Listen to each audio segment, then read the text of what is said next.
향한 나의 생각은 재앙이 아니요 곧 평안이니 너희 장래에 소망을 주려 하는 생각이라.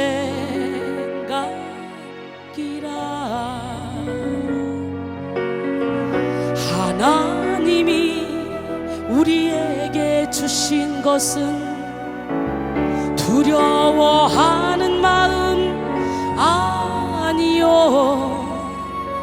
오직 능력과 사랑 절제하는 마음이니 두려워 말라 내가 너와 함께함이라. 놀라지 말라 나는 내 하나님 됨이라. 내가 너를 굳세게 하리라. 참으로 너를 도와주리라.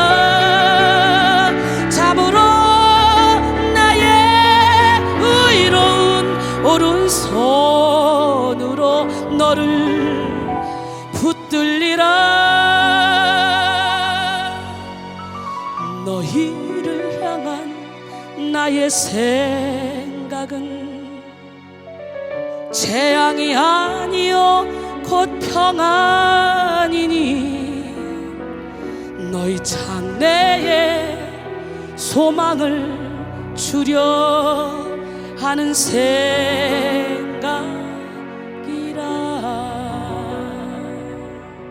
신명기 29장 12절로 21절 말씀 함께 보겠습니다. 내 하나님 여호와의 언약에 참여하며 또 내 하나님 여호와께서 오늘 내게 하시는 맹세에 참여하여 여호와께서 내게 말씀하신 대로 내 조상 아브라함과 이삭과 야곱에게 맹세하신 대로 오늘 너를 세워 자기 백성을 삼으시고 그는 친히 내 하나님이 되시려 함이니라. 내가 이 언약과 맹세를 너희에게만 세우는 것이 아니라 오늘 우리 하나님 여호와 앞에서 우리와 함께 여기 서 있는 자와 오늘 우리와 함께 여기 있지 아니한 자에게까지니 우리가 애굽 땅에서 살았던 것과 너희가 여러 나라를 통과한 것을 너희가 알며 너희가 또 그들 중에 있는 가증한 것과 목석과 은금과 우상을 보았느니라. 너희 중에 남자나 여자나 가족이나 집하나 오늘 그 마음이 우리 하나님 여호와를 떠나서 그 모든 민족의 신들에게 가서 섬길까 염려하며 독초와 수구의 뿌리가 너희 중에 생겨서 이 저주의 말을 듣고도 심중에 스스로 복을 빌어 이르기를 내가 내 마음이 완악하여 젖은 것과 마른 것이 멸망할지라도 내게는 평안이 있으리라 할까 함이라. 여호와는 이런 자를 사하지 아니하실 뿐 아니라 그 위에 여호와의 분노와 질투의 불을 부으시며 또 이 책에 기록된 모든 저주를 그에게 더하실 것이라. 여호와께서 그의 이름을 천하에서 지워버리시되 여호와께서 곧 이스라엘 모든 지파 중에서 그를 구별하시고 이 율법책에 기록된 모든 언약의 저주대로 그에게 화를 더하시리라. 아멘. 우리의 인생을 조종하는 쓴뿌리라는 제목으로 함께 은혜를 나눌 텐데요. 제가 어떤 곳에 가서 예배를 인도하든 많은 사람들이 무의식을 먹고 있는 그 쓴뿌리 그것들을 치료받고 기뻐 뛰는 역사가 일어납니다. 기적의 하나님은 살아계신데 우리 대구에 여러분들은 정말 저를 보기도 힘든데도 불구하고 믿음을 지키고 앉아 계시며 뒤에서 성전 건축을 위해서 최선을 다해서 후원하신 여러분 주님의 이름으로 사랑하고 그리고 자손대대로 천대까지 복을 받는 역사가 일어나길 원합니다. 여러분의 그 기도와 헌신으로 서창동에 정말 아름다운 성전이 지금 멋지게 굴러가고 있습니다. 새 성전 아무것도 손댈 거 없다고 생각하고 들어갔는데 손댈 게 수도 없이 많더라고요. 그래서 계속적으로 지금 수리하고 있고 보충하고 있고 보강하고 있고 그러면서 이제 아름다운 성전을 만들어가고 있는데 다윗은 건축을 하고 싶었지만 못했어요. 피를 많이 흘렸다고 하나님은 허락하지 않았어요.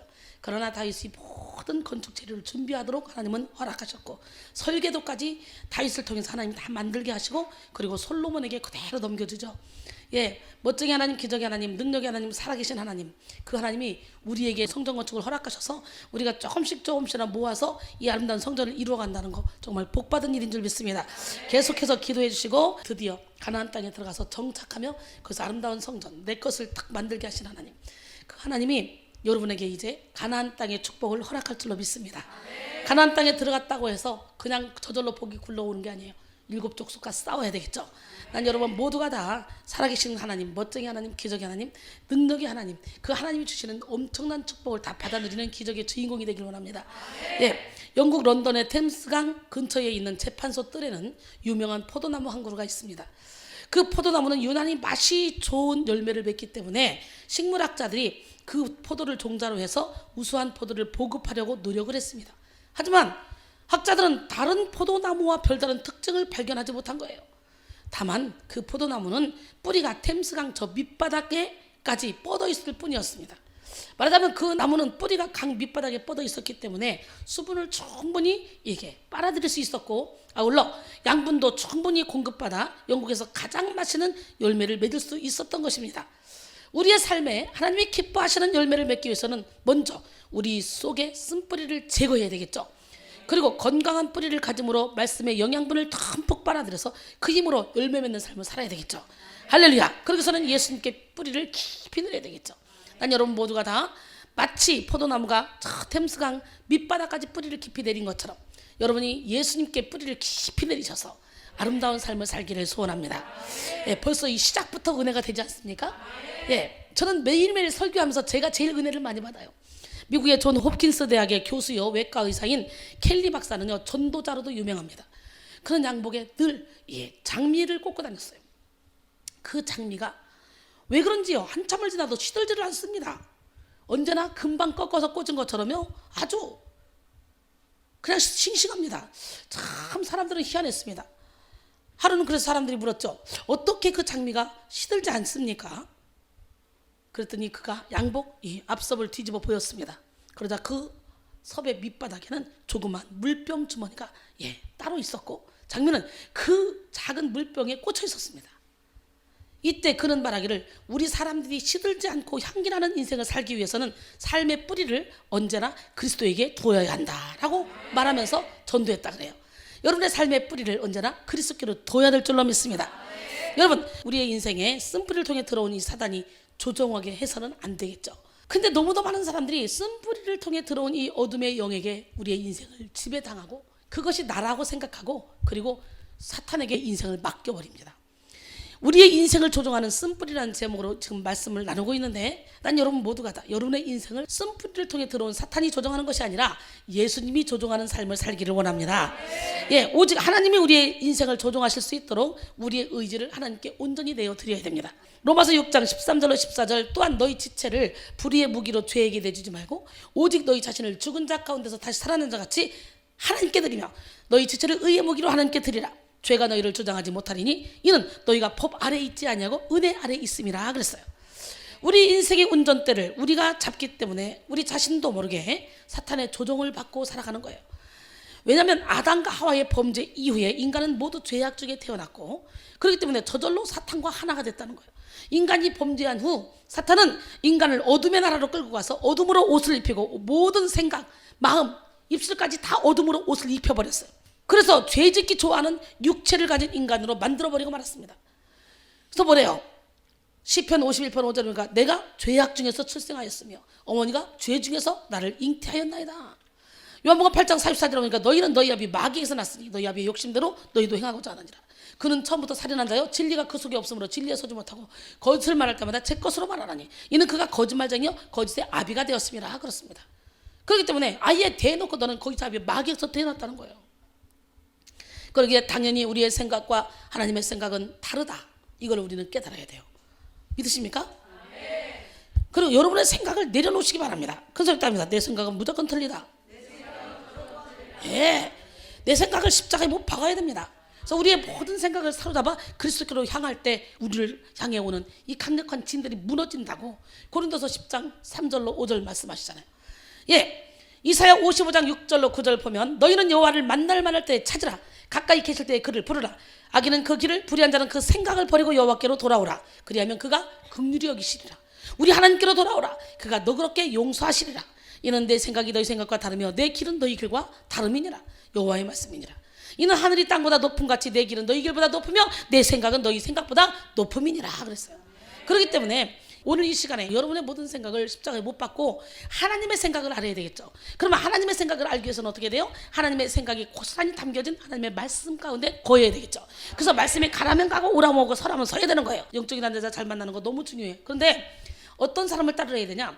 너에게 말씀을 일러주는 자들의 행실의 결말을 주의하여 보고 그들의 믿음을 본받으라 그랬어요. 히브리서 13장 7절에.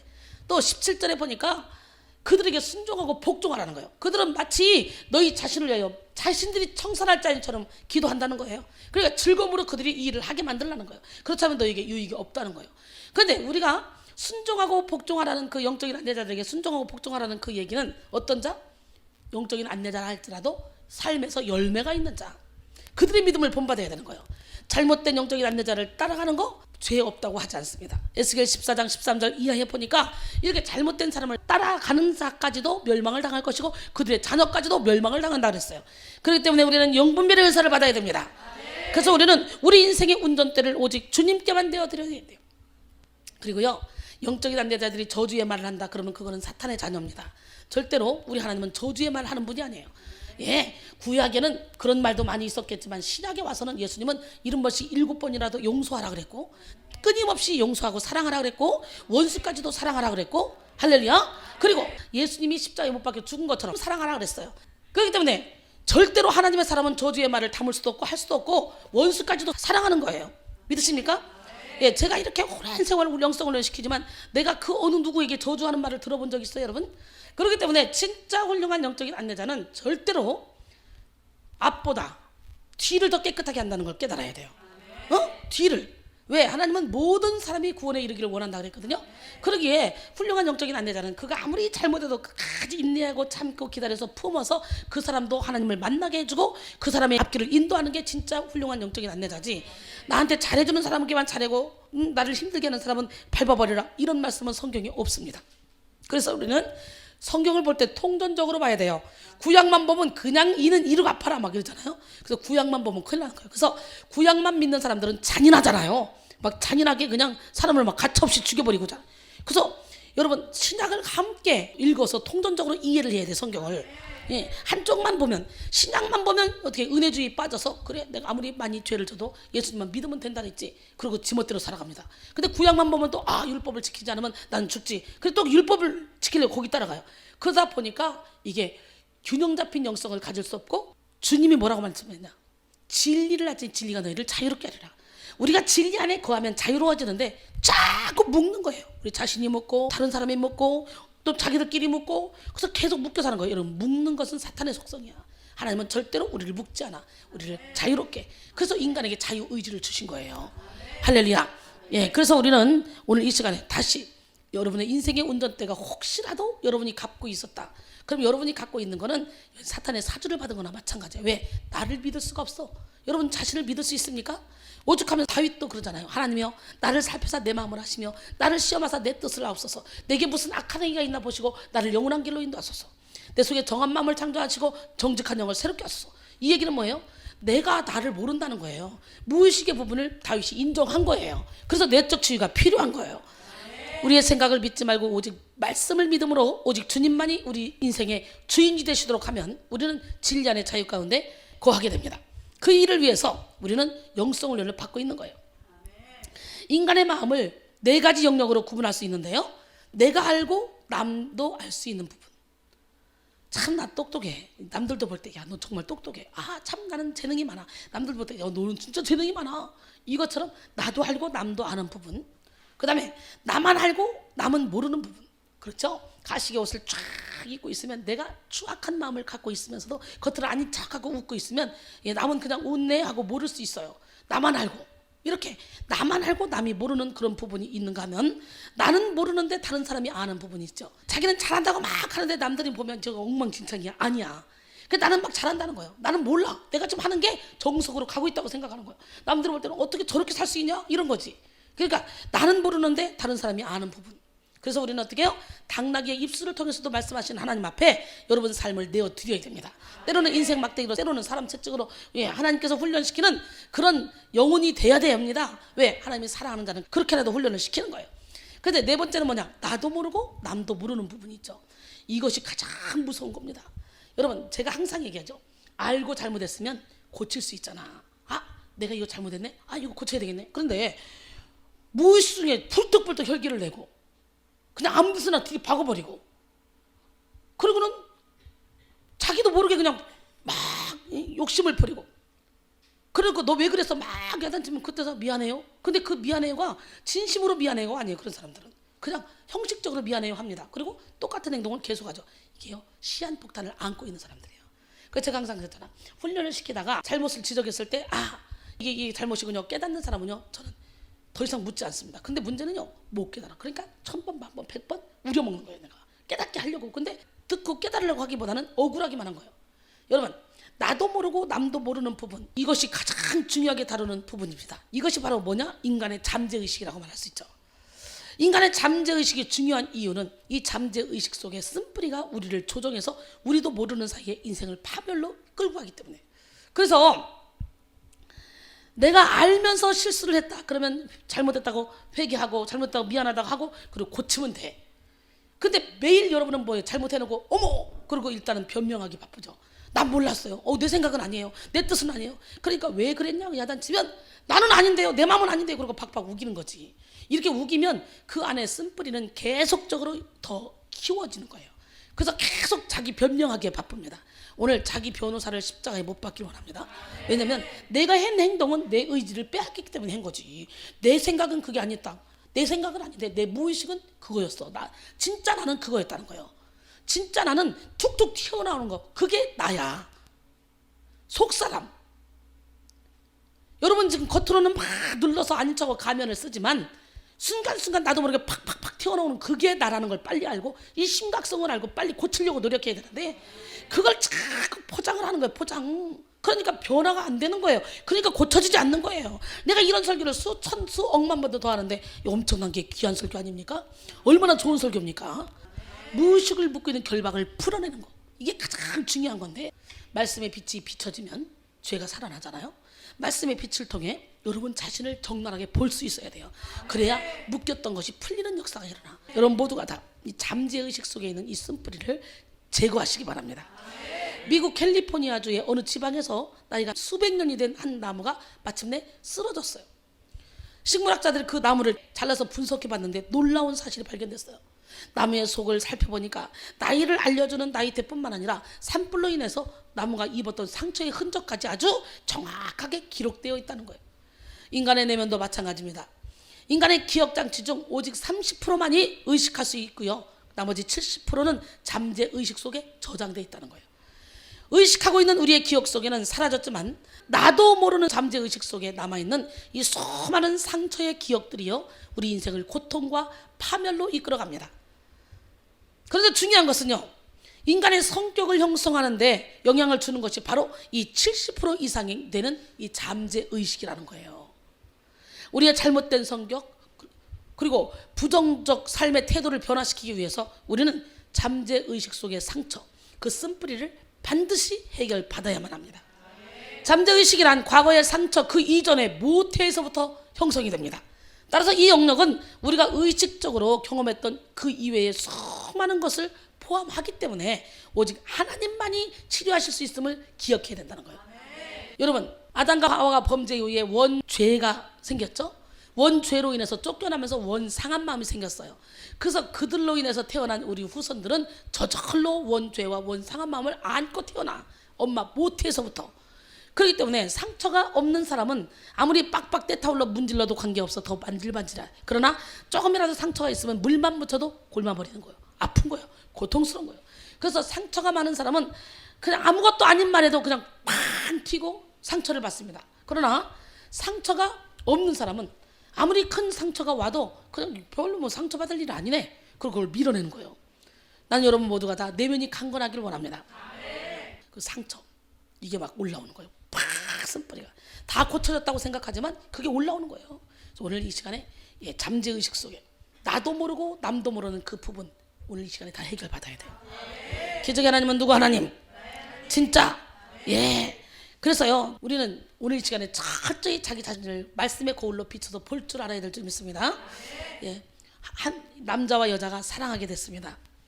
너무너무 서로가 사랑했어요. 그런데요, 남자가요 성격이 아주 더러워요. 다혈질이에요. 자릴 땐 기가 막히게 차려주는데 상처를 줄 때는 그냥 팍팍 찔러버립니다.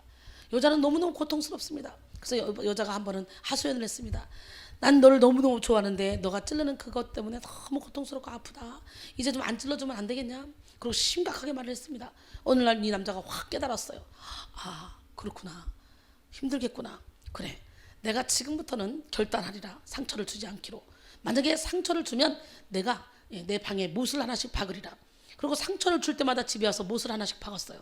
근데 얼마 지나지 않아 못이 온통 가득해요. 방의 벽에. 깜짝 놀란 이 사람은 진짜 정신을 차렸습니다. 그리고는 이제 감동을 시켜주리라. 상처를 주지 않는 거로 끝날 게 아니라 이제는 상처 주지 않겠다고 아무리 결단해도, 용서하겠다고 아무리 결단해도 필요 없어요. 70대 때도 용서하지 못하는 마음이 올라와. 그러니까 용서하기로 결단했다면 더 나아가서 사랑하기로 결단해야 돼. 이것처럼 얘 설교도 잘해. 이뻐 죽겠어 진짜.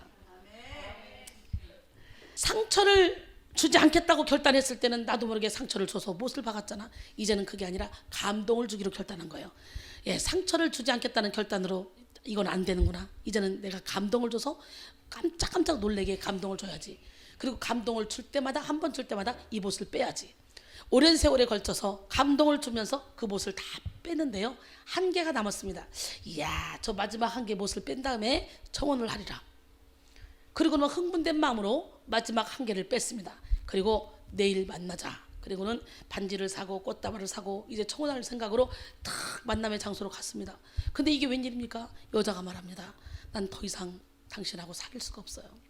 난 더 이상 내 인생을 당신에게 맡길 수 없어요. 나 그동안에 너무너무 애썼지만 너무너무 힘들었어요. 그러니까 이 남자가 기가 막히잖아요. 옛날에는 괴롭히고 힘들게 했지만 내가 감동을 준 게 얼만데, 이렇게 내가 정성을 쏟은 게 얼만데 네가 나한테 그렇게 할 수 있어? 기가 막혀서 말도 안 나옵니다. 옛날에는 내가 너한테 그렇게 많이 했을지 모르지만 내가 요 근래 와서는 내가 얼마나 너한테 잘했냐, 어떻게 네가 나한테 그럴 수 있냐. 그러면서 안 된다고 붙잡고 늘어지지만 여자는 외면하고 가버립니다. 이 남자는 식음을 전폐하고 그리고는 그냥 몇 날 며칠 방구석에 박혀서 고통 가운데 울면서 있는데요, 어느 날 고개를 딱 들어보니까 세상에 온 방에 상처의 자국이 다 묻어 있는 거예요. 다.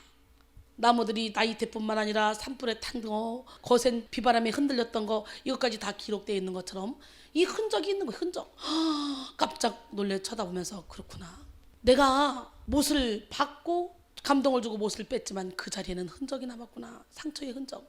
그것 때문에 그렇게 고통스러웠구나.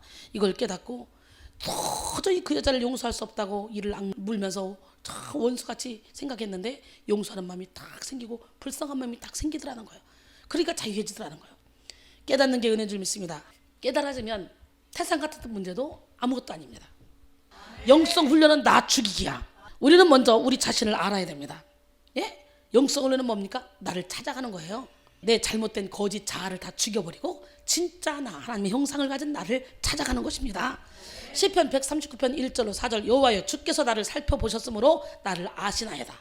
주께서 내가 앉고 일어섬을 아시고 멀리서도 나의 생각을 밝히 아시오며 나의 모든 길과 내가 눕는 것을 살펴보셨으므로 나의 모든 행위를 익히 아시오니 여호와여 내 혀의 말을 알지 못하시는 것이 하나도 없으시니이다. 하나님이여 나를 살피사 내 마음을 아시며 나를 시험하사 내 뜻을 아옵소서. 내게 무슨 악한 행위가 있나 보시고 나를 영원한 길로 인도하소서. 23, 24절 말씀이죠. 그리고 이 잠재의식의 가장 근본 뿌리로 올라가자면 아담의 원죄, 원상한 마음으로 연결이 돼요. 근본적으로 죄악의 쓴뿌리, 상처의 쓴뿌리로부터 자유할 수 없는 인간의 한계를 인정하고 이 모든 문제의 해결자, 치유자 되시는 예수 그리스도만을 붙잡아야 됩니다. 요한복음 17장 3절에 보니까 영생은 곧 유일하신 참 하나님과 그가 보내신 자 예수 그리스도를 아는 것이니이다. 요한복음 8장 31절로 32절, 그러므로 예수께서 자기를 믿은 유대인들에게 이르시되 너희가 내 말에 거하면 참으로 내 제자가 되고 진리를 알지니 진리가 너희를 자유롭게 하리라. 요한복음 14장 6절에 예수께서 이르시되 내가 곧 길이요 진리요 생명이니 나로 말미암지 않고는 아버지께로 올 자가 없느니라 그랬어요. 요한복음 10장 9절에 보니까 내가 문이니 누구든지 나로 말미암아 들어가면 구원을 받고 또는 들어가면 나오며 꼴을 얻으리라 그랬어요. 사도행전 4장 12절에 보니까 다른 이로서는 구원을 받을 수 없나니 천하 사람 중에 구원을 받을 만한 다른 이름을 우리에게 주신 일이 없음이라. 할렐루야. 그렇기 때문에 우리는 오직 예수 그리스도를 붙잡아야 됩니다. 너무나 많은 사람들이 쓴뿌리의 조종을 받고 살아갑니다. 현대인들은 특히나 이기적이고 경쟁적인 사회 속에서 많은 쓴뿌리를 안고 살아갑니다. 이런 세상 가운데 살아남기 위해 가식의 옷을 입고 진짜 자신의 모습을 잃어버린 채 살아가죠. 교회를 다니는 사람들조차 그 쓴뿌리로부터 자유하지 못한 채 하나님이 아닌 이 세상 신을 우상 삼고 또 자신이 우상되어 살아갑니다. 그러면서도 양심의 화해마자가 돼서 오늘 본문에 나온 독초와 쑥의 뿌리를 가진 자처럼 스스로 내게는 평안이 있을 것이다, 나는 괜찮을 것이다 라고 착각하고 살아갑니다. 라오디게아 교인들처럼 미직지근하면서도 벌거벗어 쓰면서도 자기는 입었다는 거예요. 눈을 감았으면 눈을 떴다는 거예요. 여러분 신명기 29장 19절 오늘 본문 말씀을 보니까 이 저주의 말을 듣고도 심중에 스스로 복을 빌어 이르기를 내가 내 마음이 완악하여 젖은 것과 마른 것이 멸망할지라도 내게는 평안이 있으리라 할까 함이라. 양심의 화인 맞으면 이렇게 무섭습니다. 뿌리는 땅속에 내려져 있기 때문에 눈으로 보이지 않죠. 그러나 땅속 깊숙이 내려진 뿌리는요 영양분을 확 빨아들이는 역할을 하고 그 영양분으로 말미암아 싹이 나고 이삭이 나고 열매를 맺히죠. 문제는 그 이 뿌리가 쓴뿌리가 될 때 사탄은 이 쓴뿌리로 악한 영양분을 막 듬뿍 빨아들여서 악한 열매를 더 풍성히 맺게 만든다는 거죠. 잡초는 더 빨리 자라잖아요. 쓴뿌리가 더 커지고 깊어질수록 사탄은 무섭게 우리 영혼과 삶을 공격해서 하나님으로부터 더욱더 멀리 떨어지게 만들죠. 요한복음 10장 10절에 도둑이는 건 도둑질하고 죽이고 멸망시키는 것은 뿐이요 내가 온 것은 양으로 생명을 얻되 더 풍성히 얻게 하려 함이라. 할렐루야. 내면 깊은 곳에 이 쓴뿌리는요 눈에 보이지 않게 자리 잡고 자라죠. 그러나 그 삶의 열매로서 반드시 나타내게 돼 있습니다. 여러분 채송화 씨를 심어봐요. 채송화 나무가 나죠. 봉숭아 씨를 심어봐요. 봉숭아 나무가 나요. 포도 씨를 심어봐요. 포도나무가 나요. 감 씨를 심어봐요. 감나무가. 배추를 심으면 배추가, 무를 심으면 무가, 감자를 심으면 감자가, 고구마를 심으면 심는 대로 나오는 거예요. 누가복음 6장 44절 45절 보니까 나무는 각각 그 열매로 하나니 가시나무에서 무화과를 또는 찔레에서 포도를 따지 못하느니라. 선한 사람은 마음에 쌓은 선에서 선을 내고 악한 자는 그 쌓은 악에서 악을 내나니 이는 마음에 가득한 것을 입으로 말함이니라 그랬어요.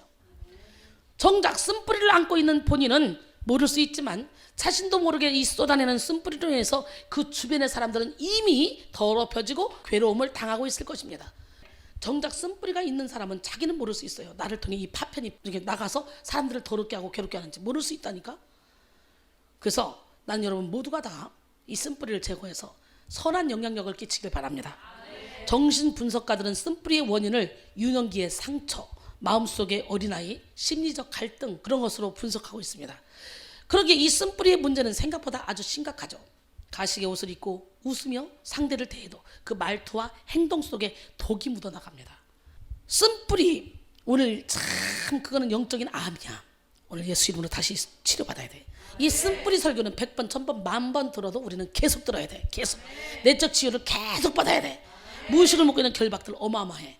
왜 회칠한 무덤처럼 죽은 사람의 뼈와 모든 더러운 것이 가득하다 했잖아 바리새인 서기관들에게.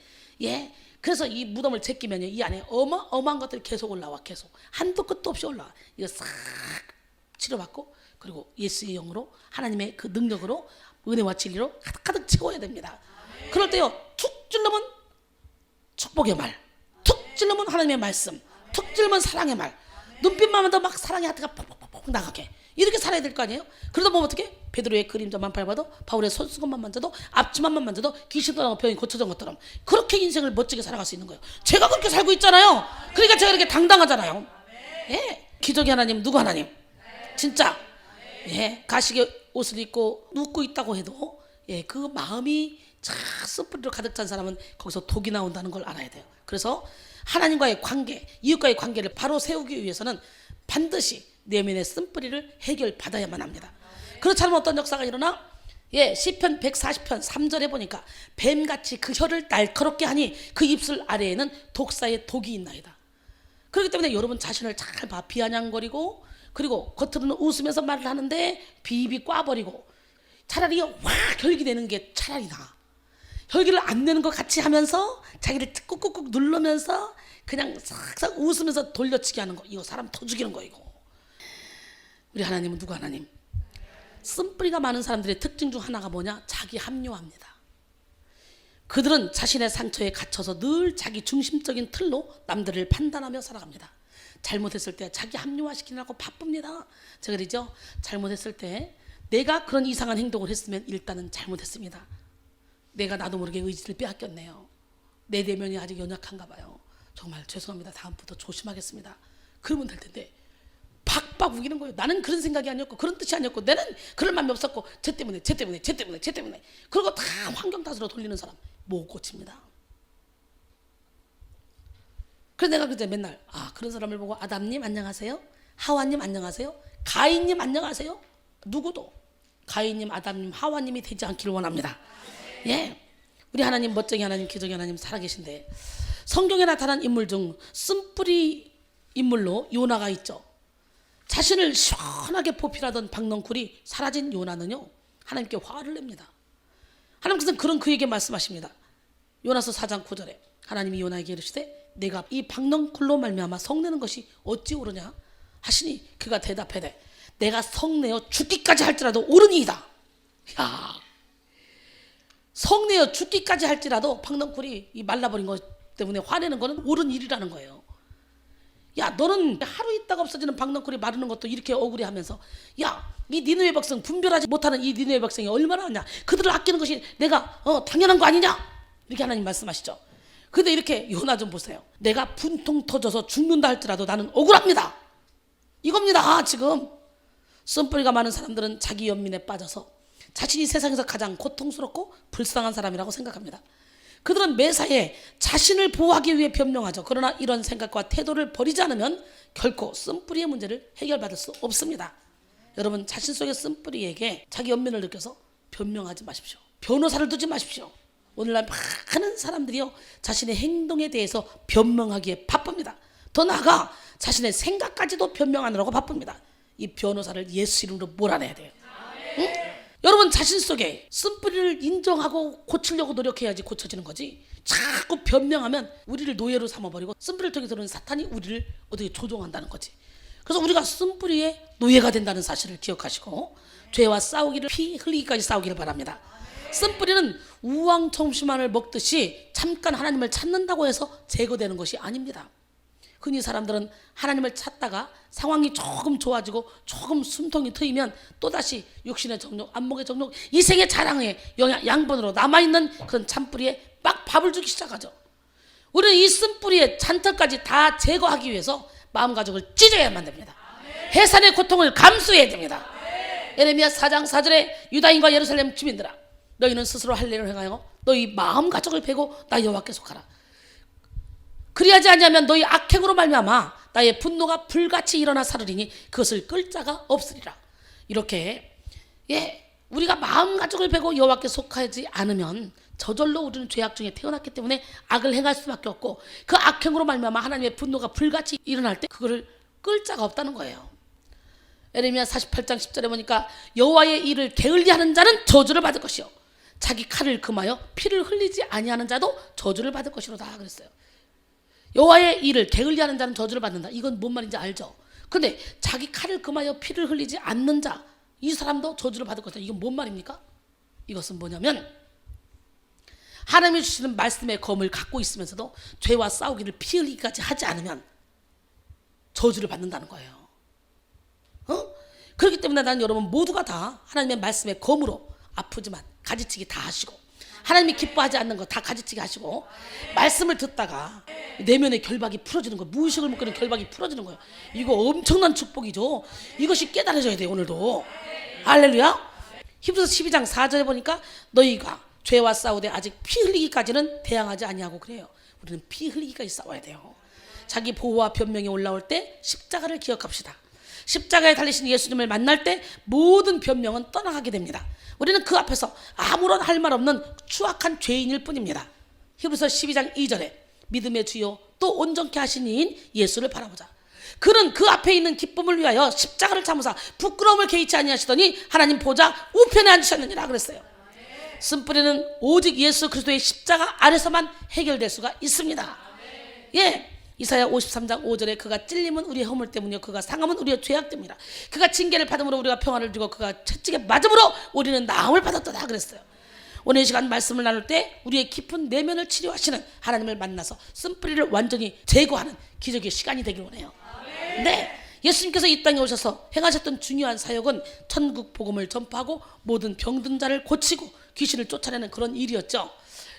마태복음 9장 35절에 보니까 예수께서 모든 도시와 마을에 두루 다니사 그들의 회당에서 가르치시며 천국 복음을 전파하시며 모든 병과 모든 약한 것을 고치시니라 그랬어요. 나는 오늘 시간에 여러분 모두 모든 병과 모든 약한 것을 다 고침받기를 원합니다.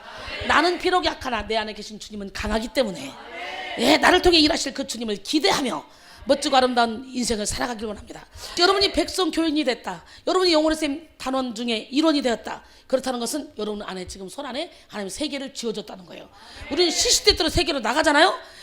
그렇기 때문에 얼마나 축복받은 인생인지 모릅니다. 여러분, 특히 예수님의 주된 관심사는 육체의 질병보다 영적인 질병을 치유하시고 모든 죄로부터 자유한 삶, 영생을 누리는 삶을 주시는 것이었습니다. 말하자면 예수님은 쓴뿌리 치료의 대가였습니다. 예수님은 전인 치료의 대가입니다. 마가복음 2장 17절에 보니까 예수께서 들으시고 그들에게 이르시되 건강한 자에게는 의사가 쓸데없고 병든 자에게라야 쓸데있느니라. 나는 의인을 부르러 온 것이 아니요 죄인을 부르러 왔노라 하시니라. 할렐루야. 주님은 죄인을 불러 회개시키러 오신 거예요. 사람은 겉으로 드러난 모습만을 보지만 하나님은 그 내면에 깊이 감추어진 것을 꿰뚫어 보시는 하나님이에요. 잠언 16장 2절에 보니까 사람의 행위가 자기 보기에는 모두 깨끗하여도 여호와는 심령을 감찰하시느니라. 에레미야 17장 9절로 10절 보니까 만물보다 거짓되고 심히 부패한 것은 마음이라. 누가 등이 이를 알리오마는 나 여호와는 심장을 살피며 폐부를 시험하고 각각 그의 행위와 그의 행실대로 보응하나니 그랬어요. 사무엘상 16장 7절에도 그렇죠. 여호와께서 사무엘에게 이르시되 그의 용모와 키를 보지 말라. 내가 이미 그를 버렸노라. 그가 누굽니까? 사울이에요. 내가 보는 것은 사람과 같지 아니하니 사람은 외모를 보거니와 나 여호와는 중심을 보느니라 하시더라 그랬어요. 그렇기 때문에 나는 여러분이 하나님의 영에 사로잡혀서 사람의 중심을 볼 수 있는 눈이 열리길 바랍니다. 사람을 겉모습만 보고 쫓아다니면 여러분 100% 그 사람을 통해서 역사하는 이 어둠의 영에 사로잡히게 됩니다. 그렇기 때문에 영권도 좋은 영이 다 여러분을 이끌어야 행복해지고 기뻐지고 즐거워지고 이 삶이 피는 거지, 어두운 영이 여러분을 다 장악해버리면 여러분의 삶이 점점점 찌그러집니다. 처음에는 뭔가 광명의 천사로 다가오기 때문에 되는 것 같이 느껴집니다. 되는 것 같이 느껴져야 사람이 믿으니까. 되는 것 같이 느껴지다가 어느 순간에 자기도 모르게 푹 빠졌을 때는 헤어나올 그런 힘도 없습니다. 그래서 우리는 영분별의 은사를 받아야 돼요.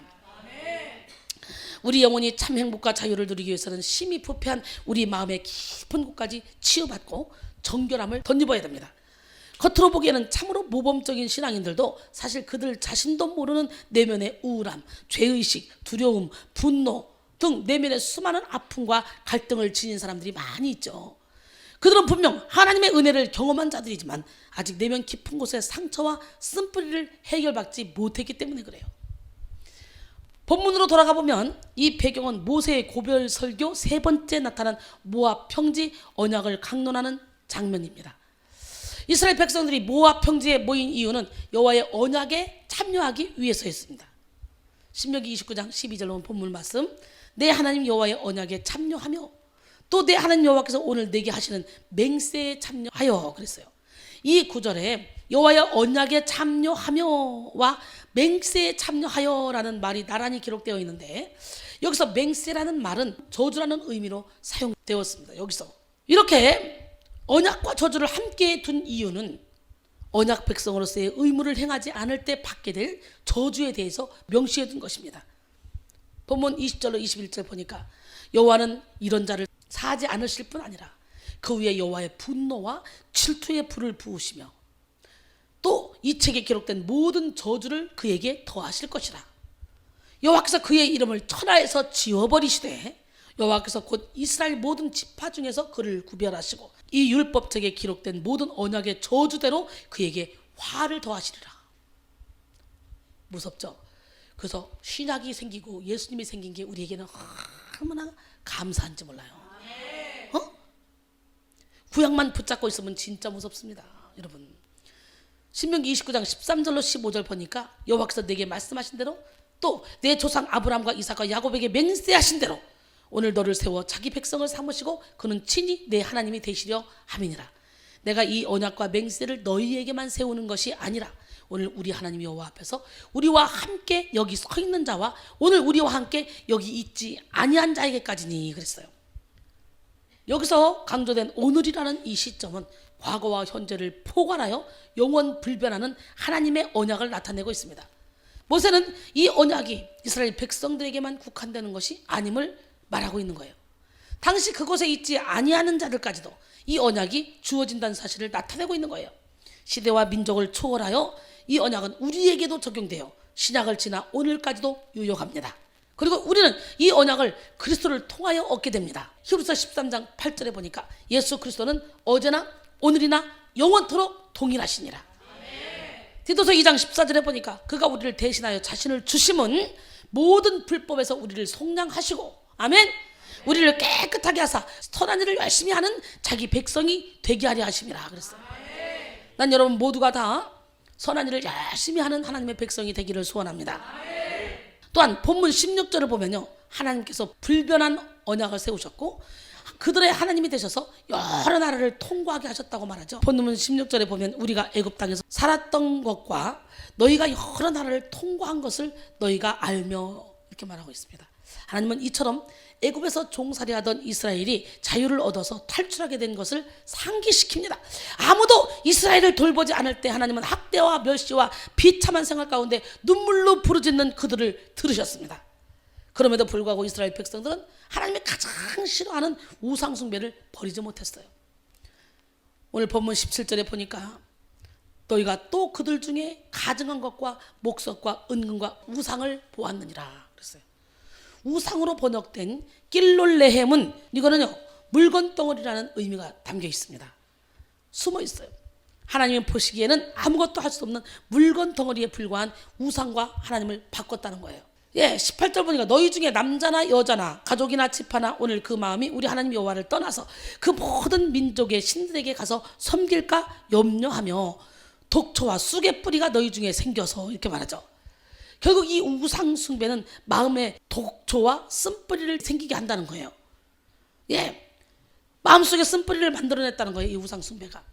하나님의 말씀으로만 살아야 할 이스라엘 백성이 심령밭에 독초와 쓴뿌리가 막 나기 시작하는 거예요. 하나님보다 사랑하는 우상을 우리 마음에 품게 되면 그 독초와 쓴뿌리가 점점 더 확장되어 결국은 그 쓴뿌리에 조종을 당하는 인생을 살게 됩니다. 이것을 미리 아신 하나님은 오늘 말씀을 통해 경고하며 권면하고 계십니다.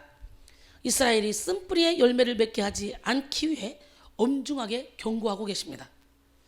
히브리서 12장 15절로 16절 보니까 너희는 하나님의 은혜에 이르지 못하는 자가 없도록 하고 또 쓴뿌리가 나서 괴롭게 하여 많은 사람이 이로 말미암아 더럽게 되지 않게 하며 음행하는 자와 혹 한 그릇 음식을 위하여 장자의 명분을 판 에서와 같이 망령된 자가 없도록 하라 그랬어요. 오늘 본문을 보면 쓴뿌리의 결과가 나옵니다. 19절에 이 저주의 말을 듣고도 심중에 스스로 복을 빌어 이르기를 내가 내 마음이 완악하여 젖은 것과 마른 것이 멸망할지라도 내게는 평안이 있으리라 할까 함이라 그랬어요.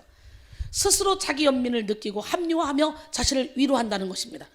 쓴뿌리가 난 자들은 이런 결과들에 대해서 하나님께서 분명히 저주의 말로 경고하셨음에도 불구하고 자신은 자신 스스로를 축복합니다. 양심의 화인 맞아서 스스로 복을 빌어의 원어인 히트바레크는 스스로 축복하다라는 뜻을 가지고 있습니다. 이 불순종한 자의 열매는 하나님께서 정하신 결론이 있음에도 불구하고 그것을 무시하고 그래도 잘 살 수 있다고 생각하는 교만함이죠. 스스로를 위로합니다. 독초와 쓴뿌리가 난 사람의 모습이죠. 이런 사람들은 결국 양심의 화인을 맞고 영적인 문둥병자가 됩니다.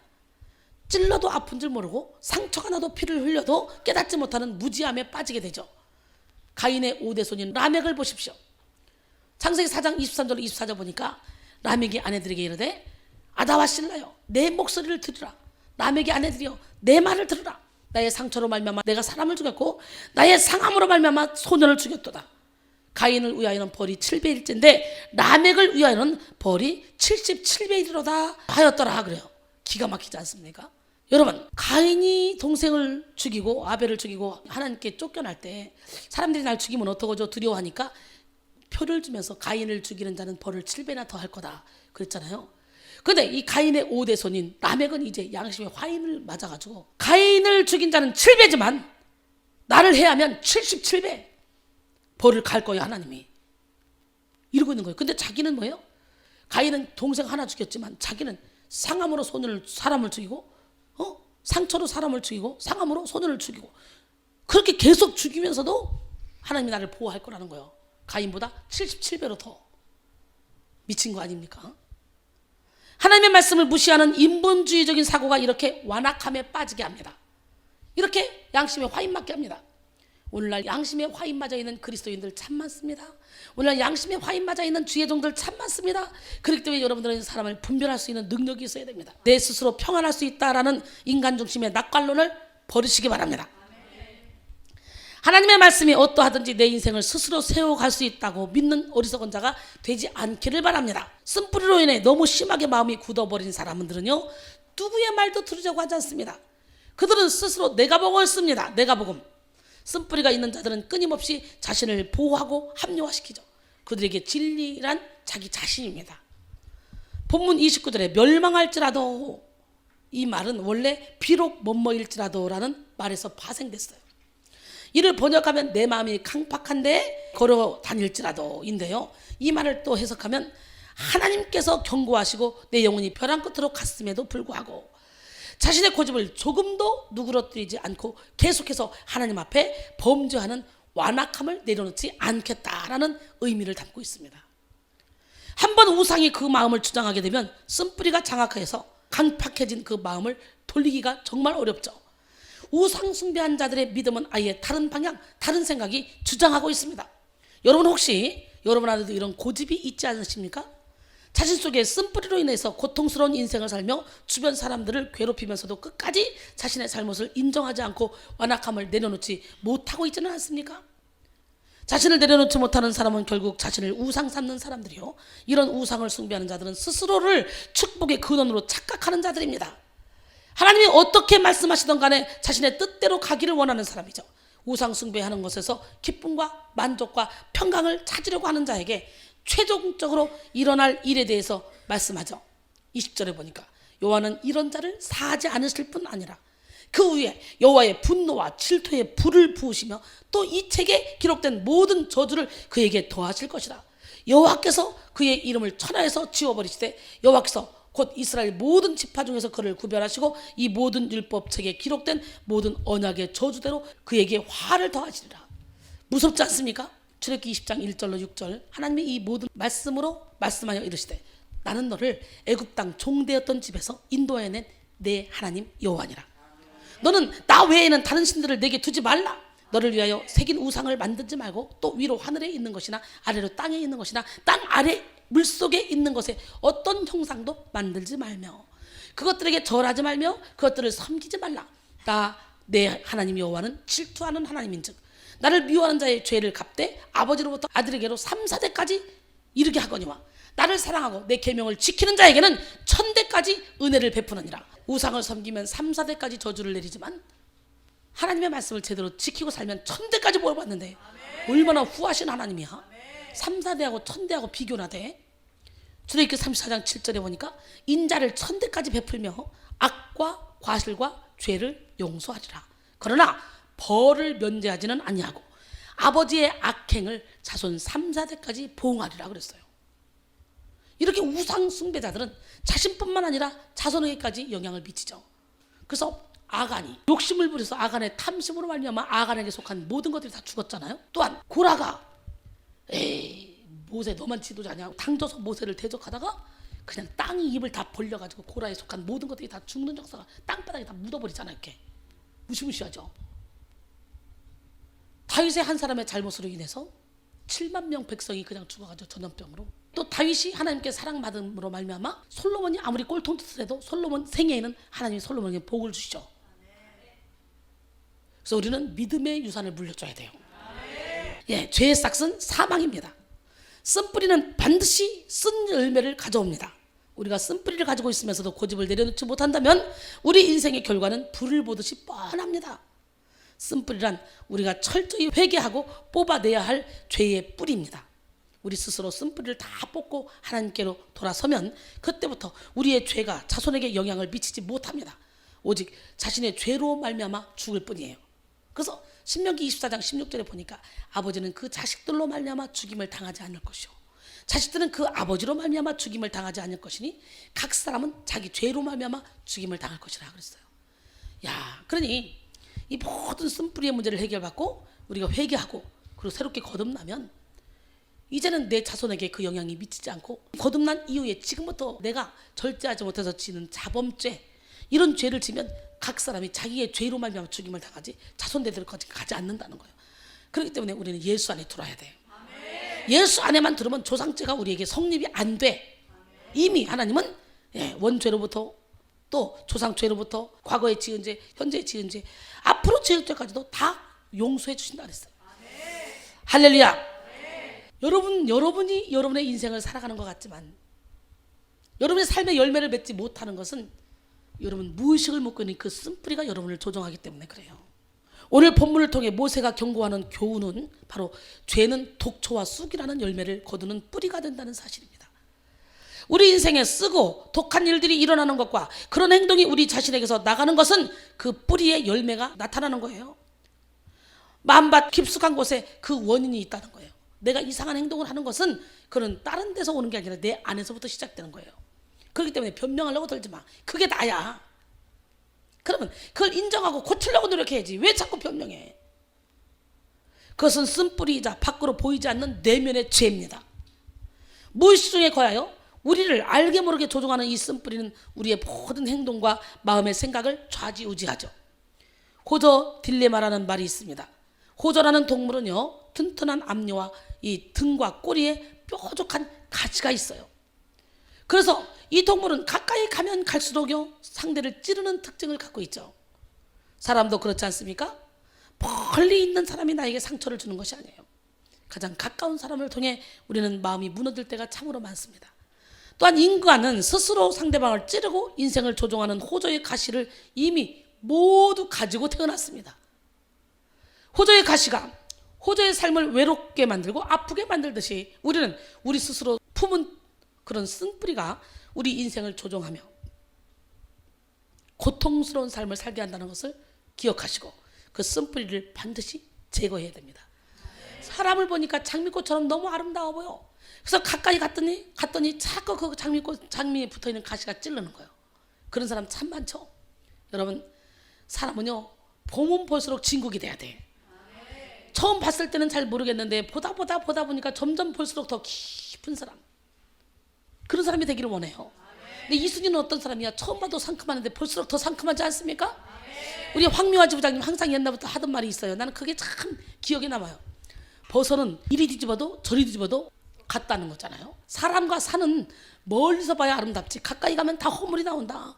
산이 아무리 아름다워도 산 가까이 가서 보면 사람들이 먹다 버린 과자 봉지, 깡통 이런 것들이 막 널려 있어서 지저분한데 멀리서 보면 멋있게 보인다. 사람도 마찬가지다. 그런데 우리 이순희 원장님은 어떻게 가까이 가면 갈수록 더 오묘하냐, 더 아름답냐, 더 신비롭냐 이런 말을 합니다. 신기하지 않아요? 저는 항상 만남보다 마지막을 더 중요하게 여기고 살아가는 사람이에요. 저는요 인간관계를 저 멀리 보고 해요. 그래서 아무도 원수를 만들어 놓지 않았어요. 지금까지 어디서 어떻게 누구를 봐도 당당하게 볼 수 있게. 난 여러분 모두가 다 그런 삶을 살기를 원합니다. 이스라엘 민족의 역사를 살펴보면 그들의 쓴뿌리가 그들의 인생을 조종해 왔다는 것을 알 수 있습니다. 그들이 40년 동안 광야 생활을 할 때 잠시 동안을 견디지 못하고 하나님이 아닌 다른 것을 숭배하고 거역하고 원망함으로 쓴뿌리를 계속 만들어냈습니다. 쓴뿌리에 끌려다니는 그런 삶을 살았습니다. 그 결과 이스라엘 백성들은 불뱀에 물리기도 하고 역병에 걸리기도 하고 땅이 갈라져서 그들을 삼키고 다른 민족에 의해서 죽어가기도 했습니다. 그렇게 쓴뿌리의 열매를 먹어놓고도 그들 마음의 근본이 해결되지 않으니까 가나안에 입성해서도 끊임없이 다른 우상들을 섬겼습니다. 결국 그들은 하나님보다 우상을 더 섬긴 쓴뿌리로 인해서 마침내 멸망당하고 바벨론의 포로로, 아수르의 포로로 다 잡혀갑니다. 쓴뿌리가 조종하는 삶을 살게 되면 쓴 열매를 맺게 된다는 거 깨달으시고 오늘 이 시간에 예수 이름으로 쓴뿌리를 제거합시다. 하나님은요 본문에서 이렇게 될 것을 염려하신 거예요. 쓴뿌리가 끌고 다니는 삶을 살지 않기를 원하셨기 때문에 이스라엘 백성들의 마음에 이미 깊이 내려진 쓴뿌리는 지금까지도 그들이 예수를 메시아로 알아보지 못하게 하고 있지 않습니까? 이스라엘의 모습을 보면 이 쓴뿌리로 인해 조종당하는 삶이 그대로 보여집니다. 우리는 쓴뿌리의 열매를 통해서 자신이 쓴뿌리의 조종을 받고 있다는 사실을 자각해야 됩니다. 만약 쓴뿌리가 있음에도 불구하고 젖과 꿀이 흐르는 열매를 먹고 있다면 그것은 하나님이 버리신 아들이나 마찬가지일 것입니다.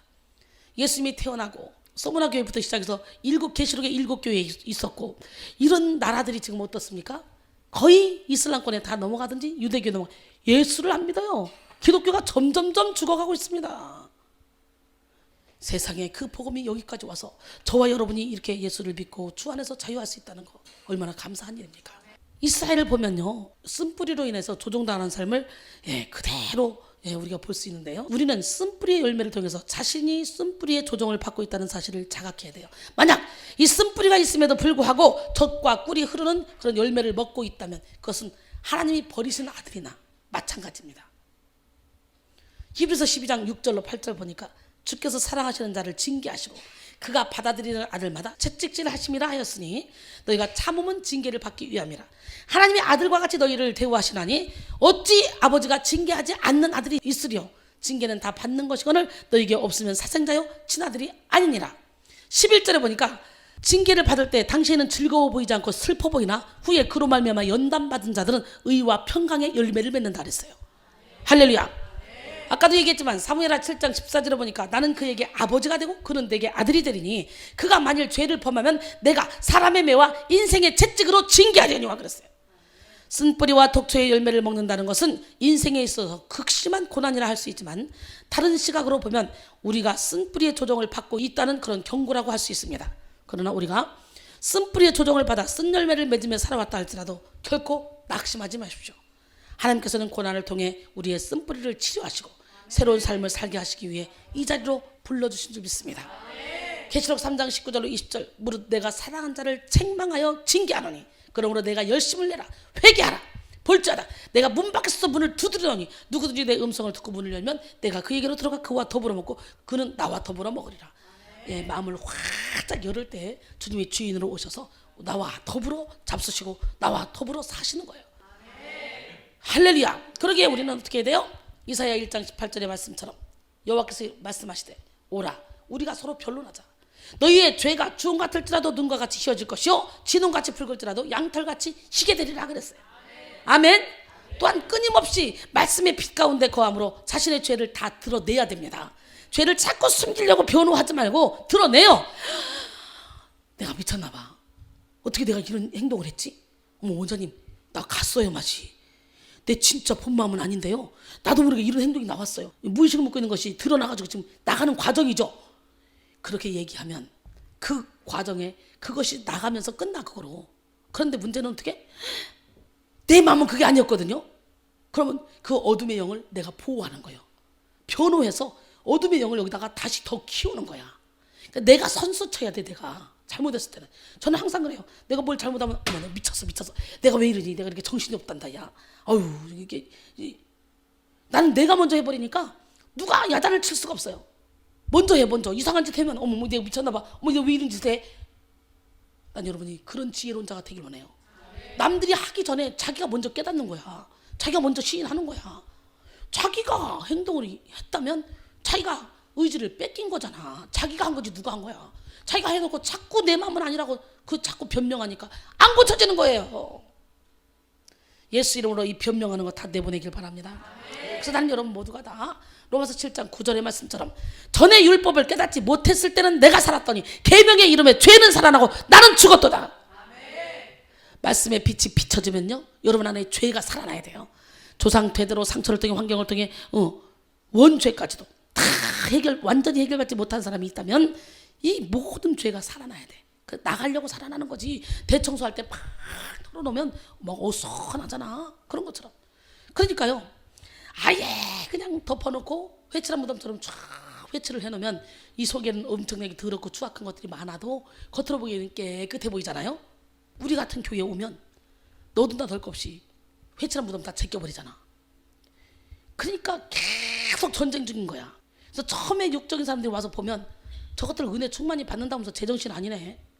그런데 신기한 것은 여기 성도들은 보통 교회에서 찾을 수 없는 성품을 갖고 있잖아. 공개적으로 야단쳐도 허허허 웃고 있고 그냥 자기들끼리 당짓거나 싸우거나 막 이런 거 안 하잖아.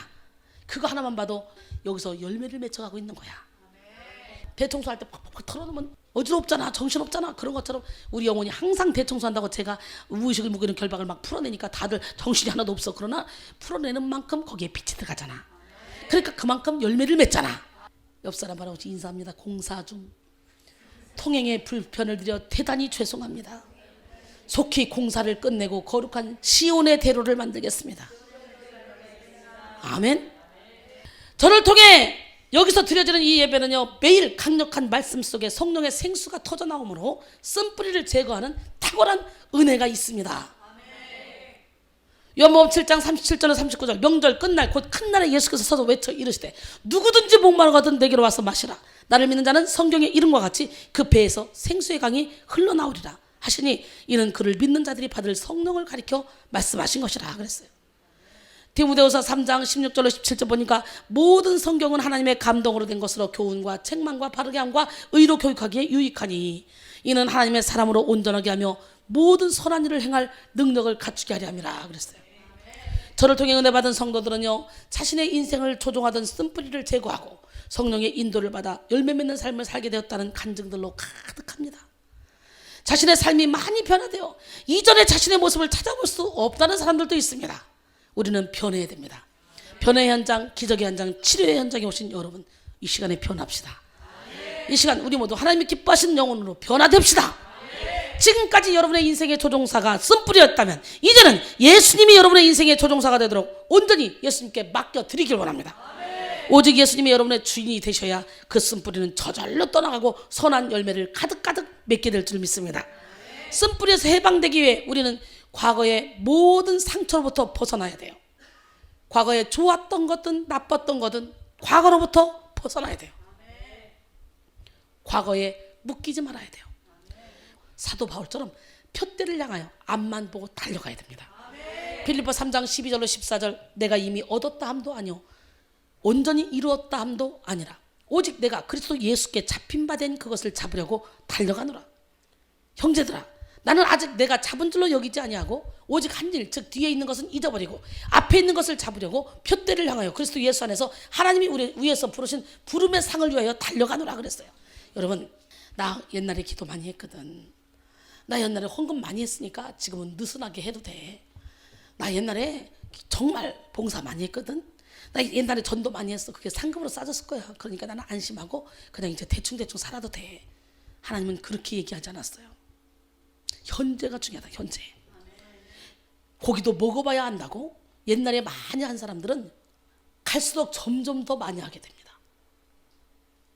그런데 옛날에 많이 했으니까 이제 적당하게 해도 돼 라고 하는 건요, 사탄이 여러분 조종하고 있는 거예요. 우리는 시간이 가면 갈수록 하나님을 깊이 알아지면 알아질수록 하나님께 더 가까이 가게 되고 하나님을 깊이 알면 할수록 이 땅의 것은 아무것도 아니다. 부질없는 것이다. 저 표대를 향해 달려가야 된다. 그래서 저 천국에 막 집을 짓기 시작하고 저 천국에 쌓기 시작합니다. 하나님이 기뻐하는 일을 하기 시작합니다. 할렐루야. 예, 과거에 치유되지 못한 상처의 기억은 우리의 생각을 꽁꽁 묶어서 영혼을 병들게 하고 결국 삶 자체를 다 묶어버립니다. 많은 사람들이 과거라는 사슬에 묶여서 인격 장애자가 되고 멋지고 아름다운 미래를 꿈꾸지 못함으로 삶 전체를 망가뜨리는 것을 보면 참으로 안타깝기 그지없습니다. 여러분 동물원의 코끼리, 서커스단의 코끼리를 보세요. 이 코끼리는 어렸을 때 태어나자마자 쇠사슬로 묶어놓습니다. 그때는요 아무리 벗어나려고 몸부림쳐도요 어리기 때문에 그 쇠사슬을 뽑을 수가 없어요. 근데 이제 쫙 장성하고 나면 너끈히 그걸 뽑고도 남아 힘이 엄청 셉니다. 그런데도 불구하고 어렸을 때 뽑지 못했다는 그 잠재의식 속의 이 생각, 기억 때문에 아예 뽑으려고 생각지도 않는 거예요. 그래서 동물원의 코끼리나 서커스단의 코끼리는 작은 발톱에도 그냥 묶여 있는 거예요. 여러분 우리도 마찬가지입니다. 하나님은 우리에게 이 세상을 넉넉히 이기고도 남을 힘과 능력을 주셨습니다. 그러나 우리의 내면 깊은 곳에 여전히 과거라는 줄에 묶여 자신의 정체성을 깨닫지 못하고 있는 것입니다. 따라서 우리는 내적 치유를 통해서 철저히 과거라는 속박에서 벗어나야 됩니다. 바울과 신라가, 베드로가 감방에 갇혔을 때 식은 두들겨 맞고 착고에 차여서 감방에 갇혀서 깊은 옥에 가뒀는데도 불구하고 바울과 신라는 기도하고 찬양합니다. 몸은 묶었지만 영혼을 묶을 수가 없었어요. 그들의 마음을 묶을 수가 없었어요. 오히려 그들가 찬양할 때 하나님이 장단 맞추다가 막 옥터가 흔들리고 옥문이 열렸어. 장단 맞추다가 착고가 한꺼번에 다 풀려버렸어. 그런 역사가 일어나. 베드로는 지금 야고보를 죽이니까 유대인들이 좋아하니까 헤롯이 베드로도 죽여야 되겠다 잡았는데 무교절 기간이야. 무교절이 끝나고 나서 죽이려고 했는데 베드로는 어때요? 그냥 내패를 통해 지키게 했어. 그런데도 불구하고 그냥 신발도 벗고 겉옷도 벗고 허리띠도 풀고 그리고 편안하게 깊이 잡니다. 이제 내일 잡혀가야 돼. 내일. 그런데도 불구하고 아주 천지를 모르고 잡니다. 빛으로 강하게 주님의 사자가 빛으로 와도 몰라요. 말 시켜도 몰라요. 일어나라, 띠를 떼라, 신발을 신어라, 날 따라와라. 그래도 막 쇠문이 착착착 열리면서 막 가는데도 이게 꿈인가 생신가 몰라. 그러다가 나중에 천사가 떠나니까 그때야 하나님이 나를 여기서 건져주셨구나 깨닫게 되는 거예요. 이렇게 몸은 묶어놓을 수 있었으나 마음은 묶을 수 없었다는 거예요. 우리 하나님은 이미 세상을 이기고도 남을 만한 능력을 여러분에게 허락했어. 더 이상 어떤 거에 묶이지 마시기 바랍니다. 아멘. 우리의 내면 깊은 곳에 여전히 과거라는 줄에 묶여서 자신의 정체성을 깨닫지 못하고 있는 것 아닌가 생각해 봐야 돼요. 따라서 우리는 내적 치유를 통해 철저히 과거라는 속박에서 벗어나야 됩니다. 할렐루야. 이사야 43장 18절로 20절 보니까 너희는 이전 일을 기억하지 말며 옛날 일을 생각하지 말라. 보라 내가 새 일을 행하리니 이제 나타날 것이라. 너희가 그것을 알지 못하겠느냐?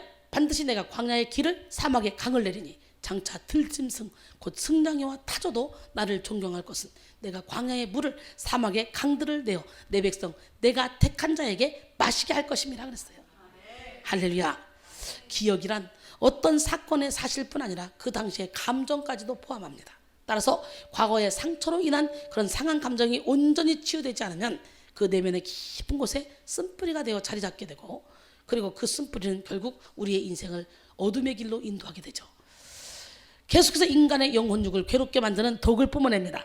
그 독으로 인해 그 사람의 인간관계를 포함한 모든 삶의 모습, 심지어 그의 미래의 모습까지도 다 망가질 수 있다는 거죠. 그래서 오늘 마음이 상한 자를 고치신 하나님 앞에 여러분의 마음을 완전히 고쳐야 됩니다. 영성 훈련은 내 안에 참된 나를 찾아가는 거예요. 할렐루야. 여러분이 현재 느끼고 있는 그런 여러분 자신이 진짜 여러분이 아닐 수 있다는 걸 알아야 돼요. 조금 전에도 말씀드렸지만 인간은 의식하지 못하는 그런 기억이 70%이기 때문에 인간은 의식하든 의식하지 못하든 이 모든 과거의 기억으로부터 지배를 받고 살아간다는 거예요.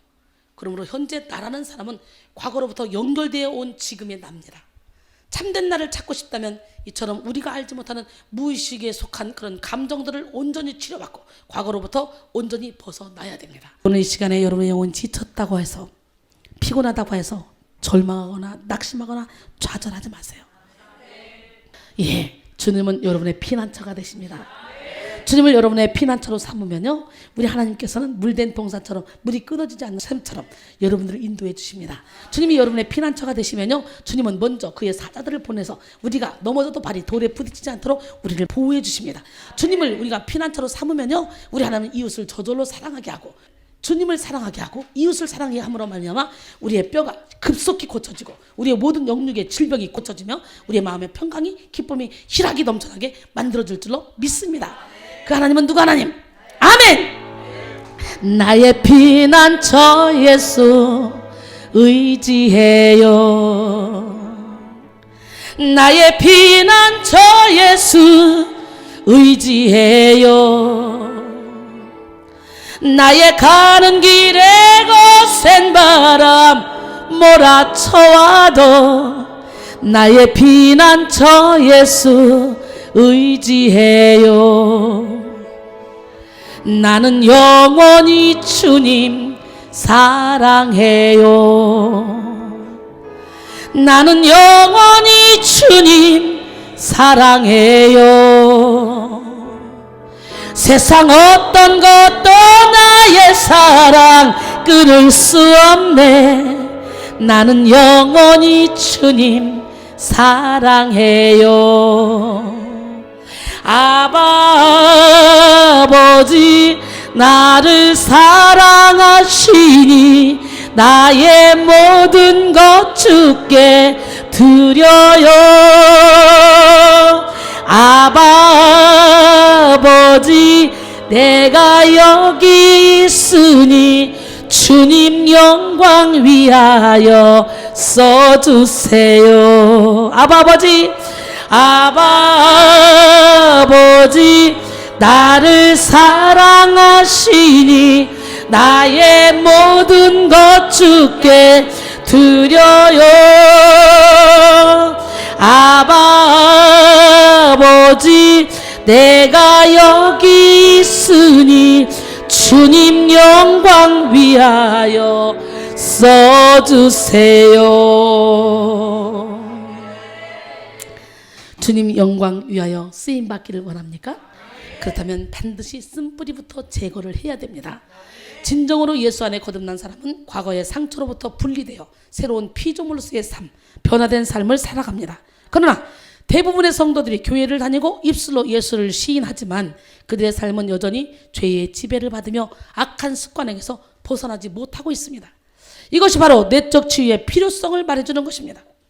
하나님이 최고의 축복을 예비하시고 날마다 귀한 말씀의 씨앗이 우리에게 뿌려진다 할지라도 우리 안에 장애물들이 있다면 소용이 없는 거예요. 내면 깊은 곳에 하나님의 은혜를 받지 못하도록 막고 있는 독초, 그 쓴뿌리를 해결받아야만 하나님이 주시는 그 놀라운 축복을 누리며 살아갈 수 있습니다. 그러므로 이 시간 우리 내면의 깊은 곳에 쓴뿌리를 해결받는 그런 은혜가 우리 모두에게 임하기를 소원합니다. 쓴뿌리에서 해결받는 비결이 있습니다. 먼저 용서하는 거로 끝나지 말고 용서한 다음에 사랑할 때 쓴뿌리는 제거가 됩니다. 용서하지 못하는 건 사단에게 속는 거예요. 고린도서 2장 10절로 11절 보니까 용서하지 못하는 건 사단에게 속는 거라고 사도 바울이 그렇게 말하죠. 난 여러분 모두가 다 용서하는 삶을 살기를 원합니다. 나는 아무것도 아니지만 나와 함께 하시는 그 주님은 못하실 일이 없습니다. 너희가 무슨 일이든지 누구를 용서하면 나도 그리하고, 내가 만일 용서한 일이 있으면 용서한 그것은 너희를 위하여 그리스도 앞에서 한 것이니 이는 우리로 사탄에게 속지 않게 하려 함이라. 우리는 그 계책을 알지 못하는 바가 아니로라 그랬어요. 용서하지 못하는 것은 뭐 한다고? 사탄에게 속는 것이라고 그랬어요. 그렇기 때문에 지금 용서하지 못하는 사람이 있다면 빨리 이 시간에 용서하기로 결단하시고 하나님 사랑할 수 있는 마음을 주세요. 원수까지도 사랑할 수 있는 마음을 주세요.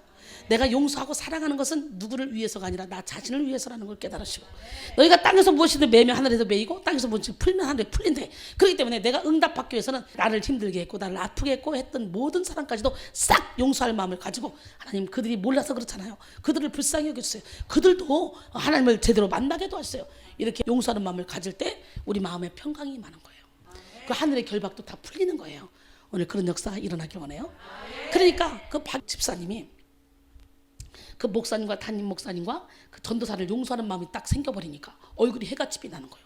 막판에 얼마나 이쁜지요. 그리고 말은 또 얼마나 잘하는지요. 처음에는 중병 환자로 왔거든요. 축사 받을 때도 여기도 수건 똑 쓰고 그리고 예배만 끝나면 간다고 나 온몸이 아파서 갈 거예요. 그러고 그러면 우리 단원들이 가서 아우 집사님 가지 말고 축사 받고 가세요. 아우 나 온몸 아파서 못 받겠어요. 빨리 가서 쉬어야 될 것 같아요. 아이고 그거 축사 받으면 낫는데. 그래요? 그리고 다시 눕고 매일 밤마다 그랬습니다. 그러더니 막판에 그냥 그렇게 이쁘게 바뀌었더라고요. 완전히 딴 사람이 됐더라고요. 이번에는 간증을 좀 시켰는데요. 어쩌면 그렇게 다들 간증을 잘하는지 안팡지게 버릴 거 한 개도 없이 하더라고요. 그런데 그 간증 중에 최고의 좋은 내용이 뭔 줄 알아요? 내가 꼭 영혼의 샘에 다닐 수밖에 없는 이유를 찾았습니다. 할렐루야. 기적의 하나님은 살아계십니다. 여러분 얼마나 큰 교회가 많고 얼마나 가서 펌질 교회가 많습니까? 여기 오면 막 곰탱아 죽어라 내려놔 깨져라 부숴라 맨날 그것만 하는데, 그런데도 죽으면 죽어라 여기 오는 이유가 뭡니까? 그 위대한 목사님들 얼마나 많습니까? 근데 여기 왜 옵니까? 그런 데서 얻을 수 없는 엄청난 이 영적인 축복을 얻기 때문에 오는 거 아닙니까? 여러분 모두가 다 축복의 통로가 되기를 소원합니다. 그래서 오늘 여러분 모두가 다 진정으로 예수 안에 거듭나서 새로운 삶을 살기를 바랍니다. 대부분의 성도들이요 교회를 다니고 입술로 예수를 시인하지만 그들의 삶은 여전히 죄의 지배를 받으며 악한 습관들에서 벗어나지 못하고 있습니다. 이것이 바로 내적 치유의 필요를 말해주는 거라 그랬죠. 하나님이 최고의 축복을 예비하시고 날마다 귀한 말씀의 씨앗이 우리에게 뿌려진다고 해도 우리 안에 장애물들이 있다면 아무 소용이 없다 그랬죠. 나는 오늘 시간에 여러분 모두 기대면 깊은 곳에 하나님의 은혜를 받지 못하도록 막고 있는 독초, 그 쓴뿌리를 해결받아야만 하나님이 주시는 그 놀라운 축복을 받아 누리며 살아갈 수 있다는 걸 깨닫길 원합니다. 이 시간 우리 내면 깊은 곳에 쓴뿌리를 해결받는 은혜가 임해야 되는데, 그러기 위해서 아까 뭐라 그랬죠 제가? 용서하고 사랑할 때 쓴뿌리가 해결된다 그랬잖아요. 아멘. 용서하지 못하는 건 뭐 한다고? 사단에게 속는 거라고. 그래서 용서는 하나님의 사랑으로부터 나온 속성이죠. 용서할 때 사랑의 마음이 부어집니다. 하나님의 사랑이 우리 마음에 부어지게 되면 우리는 결코 용서할 수 없었던 사람들을 용서할 수 있고 사랑할 수 없었던 사람을 사랑할 수 있게 됩니다. 또한 나 자신까지도 하나님의 눈으로 바라보므로 나를 용서하고 사랑하게 되고, 많은 사람들이 그러죠. 나는 나를 용서 못하겠어요. 나는 내가 이해가 안 가요. 그래서 죄가 살아나면 살아날수록 내가 얼마나 어리석었나, 내가 얼마나 비참하게 인생을 살았나, 내가 얼마나 바보처럼 살았나, 내가 나를 너무너무 미워한다, 난 너무너무 내가 싫다, 이런 사람들이 많은데 여기서 머무르면 안 돼요. 나 자신에게 대해서는 철저히 절망하고 하나님께 대해서는 끝없는 소망을 가져야 돼요. 아멘. 할렐루야. 아멘. 그러기에 하나님의 눈으로 나를 바라보게 되면 열등감이나 죄책감이 다시 나를 끌고 다니지 못하게 되는 거죠. 왜? 우리는 명품들 아닙니까? 68억 70억 인구 중에 여러분하고 똑같은 얼굴 어디 있어요? 한번 생각해 한번 해봐. 이야, 비슷비슷한 얼굴은 있지만 똑같은 얼굴은 없어요. 하나님은 각자 명품으로 만들었어. 각자 명품으로. 그래서 똑같은 게 그냥 복사기로 찍어낸 것처럼 다 똑같으면 그 무슨 매력이 있습니까? 꽃도 마찬가지예요. 나팔꽃이 있는가 하면 봉숭아꽃이 있고 코스모스가 있고 채송화가 있고, 안 이쁜 것 같지만 이것들이 다 어우러질 때 이쁜 거지. 장미가 이쁘다 그래서 온 천지에 장미만 있어 봐. 이쁘겠어 안 이쁘겠어? 하나도 안 이뻐. 여러분, 베드로전서 2장 9절에 그러나 너희는 택하신 족속이요 왕같은 제사장들이요 거룩한 나라요 그의 소유가 된 백성이니 이는 너희를 어두운 데서 불러내어 그의 기이한 빛에 들어가게 하신 이의 아름다운 덕을 선포하게 하려 하심이라. 우리는 보통 사람 아니야. 오늘날 너무도 많은 사람들이 과거에 매여 살아갑니다. 잊을 수 없는 사건과 아무에게도 말할 수 없는 상처로 인해서 쓴뿌리를 막 키워갑니다. 예수님을 믿는다면서도 쓴뿌리의 문제가 해결되지 않는 큰 이유 중 하나가 바로 과거의 고통스러운 기억으로 인해서 용서하지 못하는 마음 때문입니다. 수많은 사람들이 저를 통해 치유를 받으면서 용서할 수 없는 사람을 용서하게 되고 사랑할 수 없는 사람을 사랑하게 되어 진리 안에 자유 가운데 거하게 됩니다. 그러기에 주 안에서 인생을 행복하게 살아갑니다. 더 이상 용서하지 못한 상처가 그 사람의 인생을, 여러분의 인생을 조정하지 못하도록 해야 됩니다. 그리스도인에게는 용서가 선택이 아니라요 필수입니다. 우리 또한 용서를 통해서 하나님을 만나게 됩니다. 하나님께서 우리의 모든 죄악과 배신함을 용서하셨기에 구원의 소망을 얻을 수 있는 것입니다. 용서는 우리의 힘으로 되지 않습니다. 오직 예수님의 마음이 우리 안에 가득할 때 용서할 수 있고 사랑할 수 있기 때문에 기도해야 됩니다. 히브리서 12장 14절에 모든 사람과 더불어 화평함과 거룩함을 따르라. 이것이 없이는 아무도 주를 보지 못하리라 그랬어요. 디모데전서 2장 4절에 하나님은 모든 사람이 구원을 받으며 진리를 아는 데 이르기를 원하시느니라 그랬어요. 이렇게 하나님은 모든 사람이 구원을 받으며 진리를 알기를 원하십니다. 그러기에 우리는 하나님이 창조하신 모든 사람을 사랑하고 용서하며 주님의 품으로 인도해야 합니다. 그러기 위해서는 철저히 자신을 부인하고 십자가를 따라가야 합니다. 무, 순무, 우엉, 연근, 당근, 마, 고구마, 감자, 토란, 칡, 더덕, 인삼, 생강 등은 모두 다 뿌리 채소입니다. 이것은 그 어떤 채소보다도 뿌리가 싱싱해야 되겠죠. 뿌리 중에 작은 부분이라도 썩어 있으면 주변 뿌리까지 다 썩게 됩니다. 이처럼 쓴뿌리는 얼마나 전염성이 강한지 쓴뿌리가 많은 사람과 함께 있기만 해도 해를 받게 되어 그 영혼이 더러워지게 되고 괴로워지게 됩니다. 혈기를 퍽퍽 내는 사람 옆에만 있어도 숨이 콱콱 막힙니다. 가라지는 심지 않아도 저절로 자라잖아요. 그러기에 우리는 끊임없이 우리 안에 쓴뿌리를 제거해서 많은 사람에게 좋은 영향력을 끼쳐야 되는 거예요. 요셉의 인생을 살펴보면 요셉처럼 한많은 인생도 없을 것입니다. 요셉은 사랑했던 형제들에게 버림받은 상처로 누구보다도 많은 쓴뿌리를 가지고 살 수밖에 없는 그런 사람이었어요. 그러나 그는 자신의 쓴뿌리에 매여 있지 않고 크신 하나님을 바라보며 그분의 주권을 인정했습니다. 그러기에 요셉은 자기를 팔아넘긴 형들을 보자마자 정을 억제하지 못하여 큰 소리로 울은 것입니다. 요셉이 운 그 눈물은 결코 억울함과 원한의 눈물이 아니었어요. 창세기 45장 1절로 2절 보니까 요셉이 시종하는 자들 앞에서 그 정을 억제하지 못하여 소리질러 모든 사람을 자기에게서 물러가라 하고 그 형제들에게 자기를 알리니 그때에 그와 함께한 다른 사람이 없었더라. 요셉이 큰 소리로 우니 애굽 사람들에게 들림에 바로의 궁중에 들리더라. 왜 요셉이 우는 거야? 아, 요셉이 형들이 와가지고 어쩌고 그럼 다 이 나라로 오라 그래. 내가 그 가족을 살려줄게. 바로가 그러잖아요. 그의 심중에는 늘 하나님이 계셨기 때문에 그는 넉넉히 상처를 극복하고 형들을 용서함으로 완전히 자유한 인생을 살게 된 거예요. 창세기 50장 20절로 21절에 당신들은 나를 헤아려 했으나 하나님은 그것을 선으로 바꾸사 오늘과 같이 많은 백성의 생명을 구원하게 하시려 하셨나니 당신들은 두려워하지 마소서. 내가 당신들과 당신들의 자녀를 기르리이다 하고 그들을 간곡한 말로 위로하였더라 그랬어요. 우리 안에 쓴뿌리는 용서할 때 완전히 해결됩니다. 우리 힘으로는 용서할 수 없지만 예수 그리스도의 십자가를 의지하고 바라볼 때 우리는 넉넉히 용서할 수 있습니다.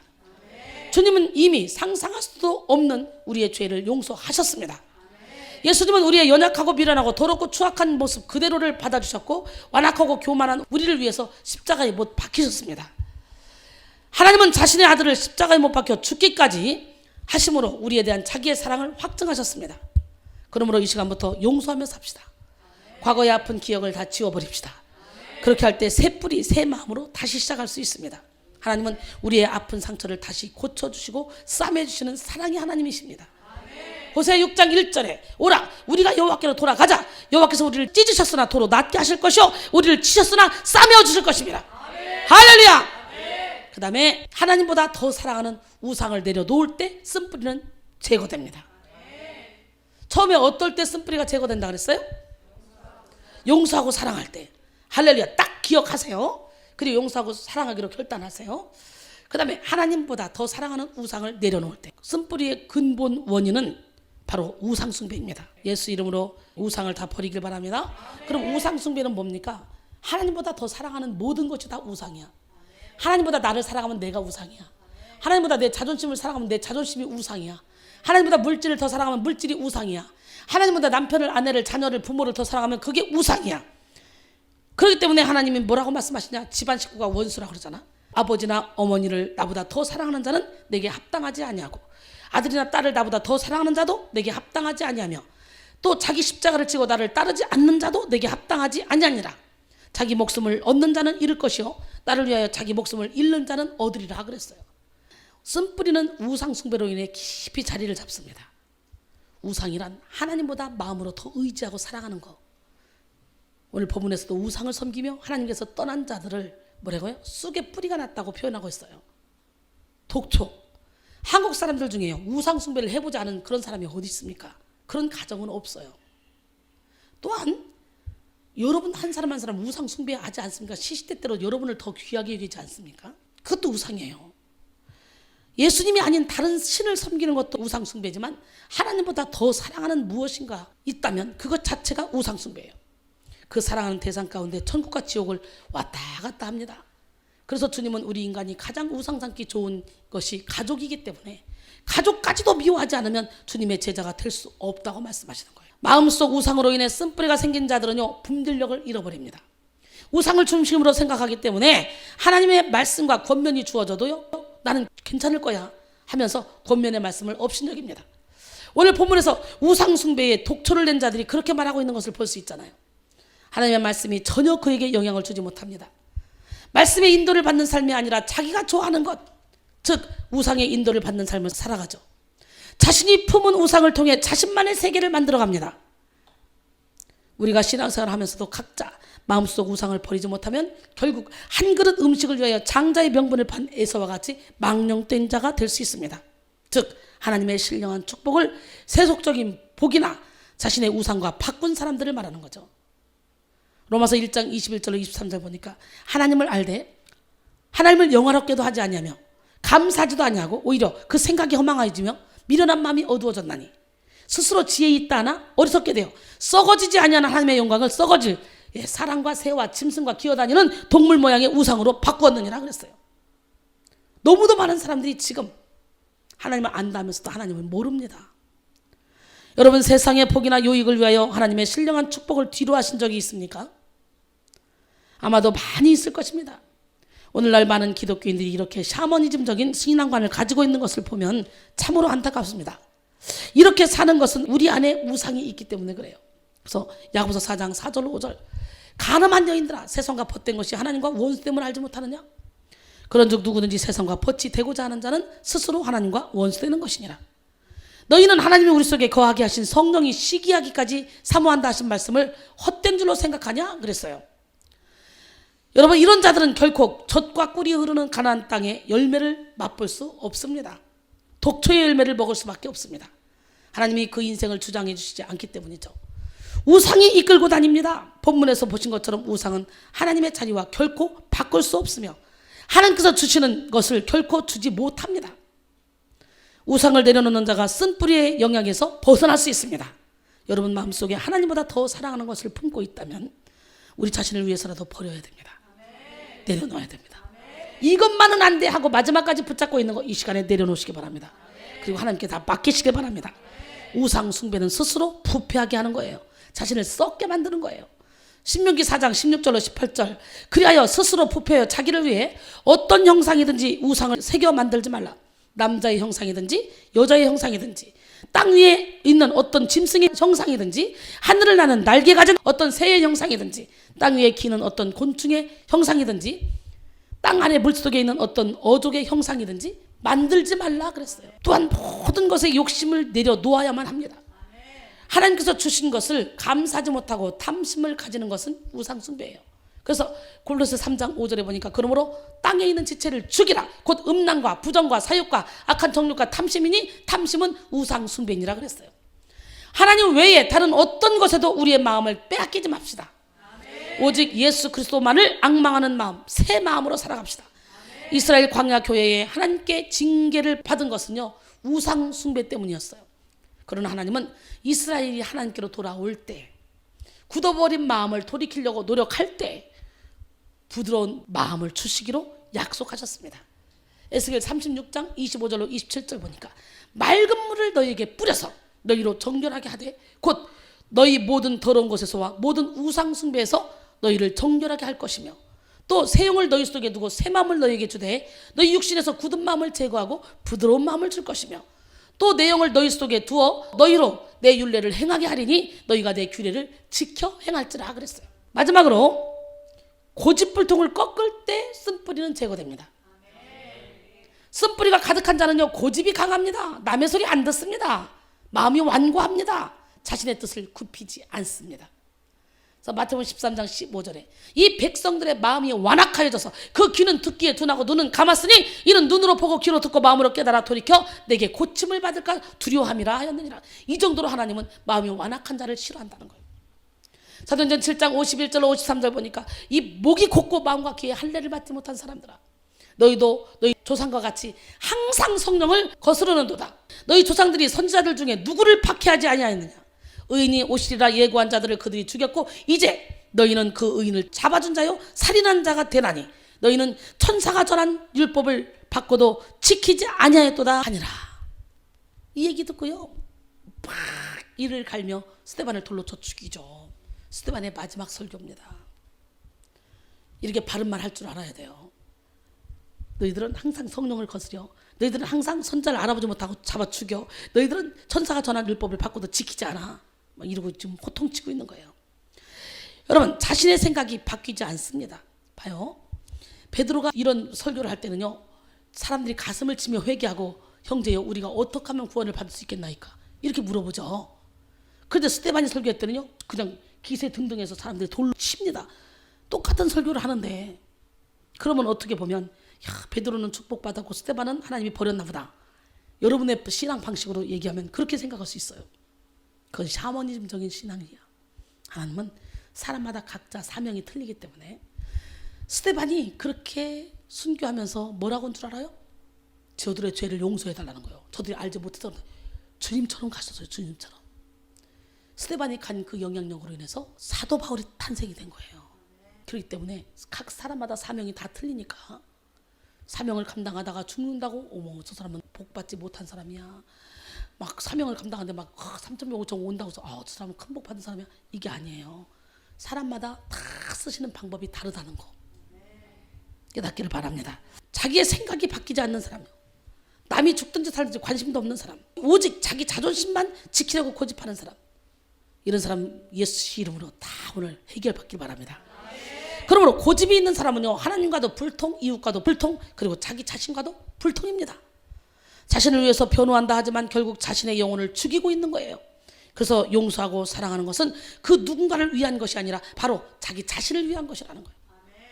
요한일서 3장 14절로 16절 보면은 우리는 형제를 사랑함으로 사망에서 옮겨 생명으로 들어간 줄을 알거니와 사랑하지 아니하는 자는 사망에 머물러 있느니라. 그 형제를 미워하는 자마다 살인하는 자니 살인하는 자마다 영생이 그 속에 거하지 아니하는 것을 너희가 아는 바라. 그가 우리를 위하여 목숨을 버리셨으니 우리가 이로써 사랑을 알고 우리도 형제들을 위하여 목숨을 버리는 것이 마땅하니라 그랬어요. 할렐루야. 느헤미야 9장 29절에 보니까 다시 율법을 복종하게 하시려고 그들에게 경계하셨으나 그들이 교만하여 사람이 준행하면 그 가운데서 삶을 얻는 주의 계명을 듣지 아니하며 주의 규례를 범하여 고집하는 어깨를 내밀며 목을 굳게 하여 듣지 아니하였나이다. 이 고집하는 어깨, 목을 굳게 하는 이 고집불통 오늘 예수 이름으로 보내야 돼요. 왜? 우리 하나님 멋쟁이 하나님은 교만한 걸 제일 싫어하거든. 고집불통인 사람은 하나님의 말씀에 순종하지 않습니다. 자신들 나름대로 굉장한 순종의 삶을 산다고 생각하지만 실상은 하나님의 뜻과는 전혀 상관없는 향방 없는 순종을 하며 살아갑니다. 이들의 내면은 자기의 생각으로 가득해서 무엇이 하나님의 뜻인지 자신의 생각인지 구별하지도 못합니다. 쓴뿌리로부터 자유하고 싶다면 먼저 자신의 생각을 내려놓고 말씀 앞에 모든 고집을 내려놓는 여러분 모두가 되기를 원합니다. 예, 에레미야 42장 17절에 무릇 애굽으로 들어가서 거기에 머물러 살기로 고집하는 모든 사람은 이와 같이 되리니 곧 칼과 기근과 전염병에 죽을 것인즉 내가 그들에게 내리는 재난을 벗어나서 남을 짜없으리라 그랬어요. 로마서 2장 5절에 보면 다만 내 고집과 회개하지 아니한 마음을 따라 진노의 날 곧 하나님의 의로우신 심판이 나타나는 그날에 이 말 진노를 내게 쌓는도다 그랬어요. 잠언 29장 1절에 보니까 자주 책망을 받으면서도 목이 곧은 사람은 갑자기 패망을 당하고 피하지 못하리라. 잠언 27장 22절에 보니까 미련한 자를 곡물과 함께 절구에 넣고 공의로 찌을지라도 그의 미련은 벗겨지지 아니하느니라 그랬어요. 고집스러운 자들은 하나님이 모든 상황과 환경을 동원해서 회개시키려고 해도요 결코 회개하지 않습니다. 자신이 무엇을 회개해야 할지도 모릅니다. 하나님께서는 고집하는 자들에게 진노를 쌓아둔다고 무섭게 말씀하십니다. 그래서 하나님은 우리의 고집과 생각을 꺾으시기 위해서 수많은 고난을 허락할 때가 있다는 거예요. 그럴 때 우리는 두 손 들고 하나님께 회개하며 고집을 꺾어야 쓴뿌리가 힘을 쓸 수 없습니다. 예, 이스라엘 백성들을 하나님이 왜 40년 동안 광야에서 유리방황하게 했습니까? 그 사랑하는 자녀를 가나안 땅에 인도하려고 작정하고 애굽에서 끌어냈는데 수많은 위험을 감수하고 신명기 8장 2절로 3절 보니까 내 하나님 여호와께서 이 40년 동안에 내게 광야길을 걷게 하신 것을 기억하라. 이는 너를 낮추시며 너를 시험하사 내 마음이 어떠한지 그 명령을 지키는지 지키지 않는지 알려 하심이라. 너를 낮추시며 너를 줄이게 하시며 너도 알지 못하며 내 조상들도 알지 못하던 만나를 내게 먹이신 것은 사람이 떡으로만 사는 것이 아니요 여호와의 입에서 나오는 모든 말씀으로 사는 줄을 내가 알게 하려 하심이라. 할렐루야. 우리의 생각을 내려놔야 돼요. 하나님의 생각과 우리의 생각은 전혀 다르다는 걸 알아야 돼요. 그래서 내 생각은 이런데 라는 것을 내려놔야 돼. 참 고집이 센 사람들은요 자기 눈에 들보를 몰라요. 자꾸 남 탓만 합니다. 여러분 어떤 이유가 됐든 간에 부딪힌다. 같이 잘못이에요. 너 때문에 내가 부딪혔어. 아니 너 때문에 원인을 제공했기 때문에 그래. 누구 탓할 필요 없어. 부딪혔다 그러면 빨리 서로가 회개해야 돼. 남 핑계대기 바쁘지 말고. 고린도전서 1장 25절로 29절까지 보니까 하나님의 어리석음이 사람보다 지혜롭고 하나님의 약하심이 사람보다 강하니라. 형제들아 너희를 부르심을 보라. 육체를 따라 지혜로운 자가 많지 아니하며 능한 자가 많지 아니하며 문벌 좋은 자가 많지 아니하도다.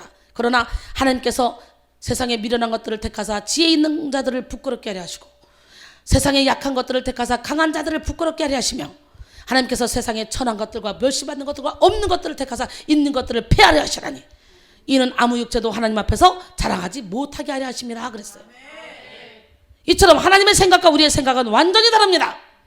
하나님의 어리석음이 사람보다 지혜롭고 하나님의 약하심이 사람보다 강하다고 말하죠. 그러기에 우리는 부족한 자신을 보지 말고 하나님 안에서 새롭게 태어난 왕같은 자신을 바라봐야 돼. 어깨 힘줘요. 나는 보통 사람이 아니다. 나는 명품이다. 나는 걸작품이다. 아멘. 네.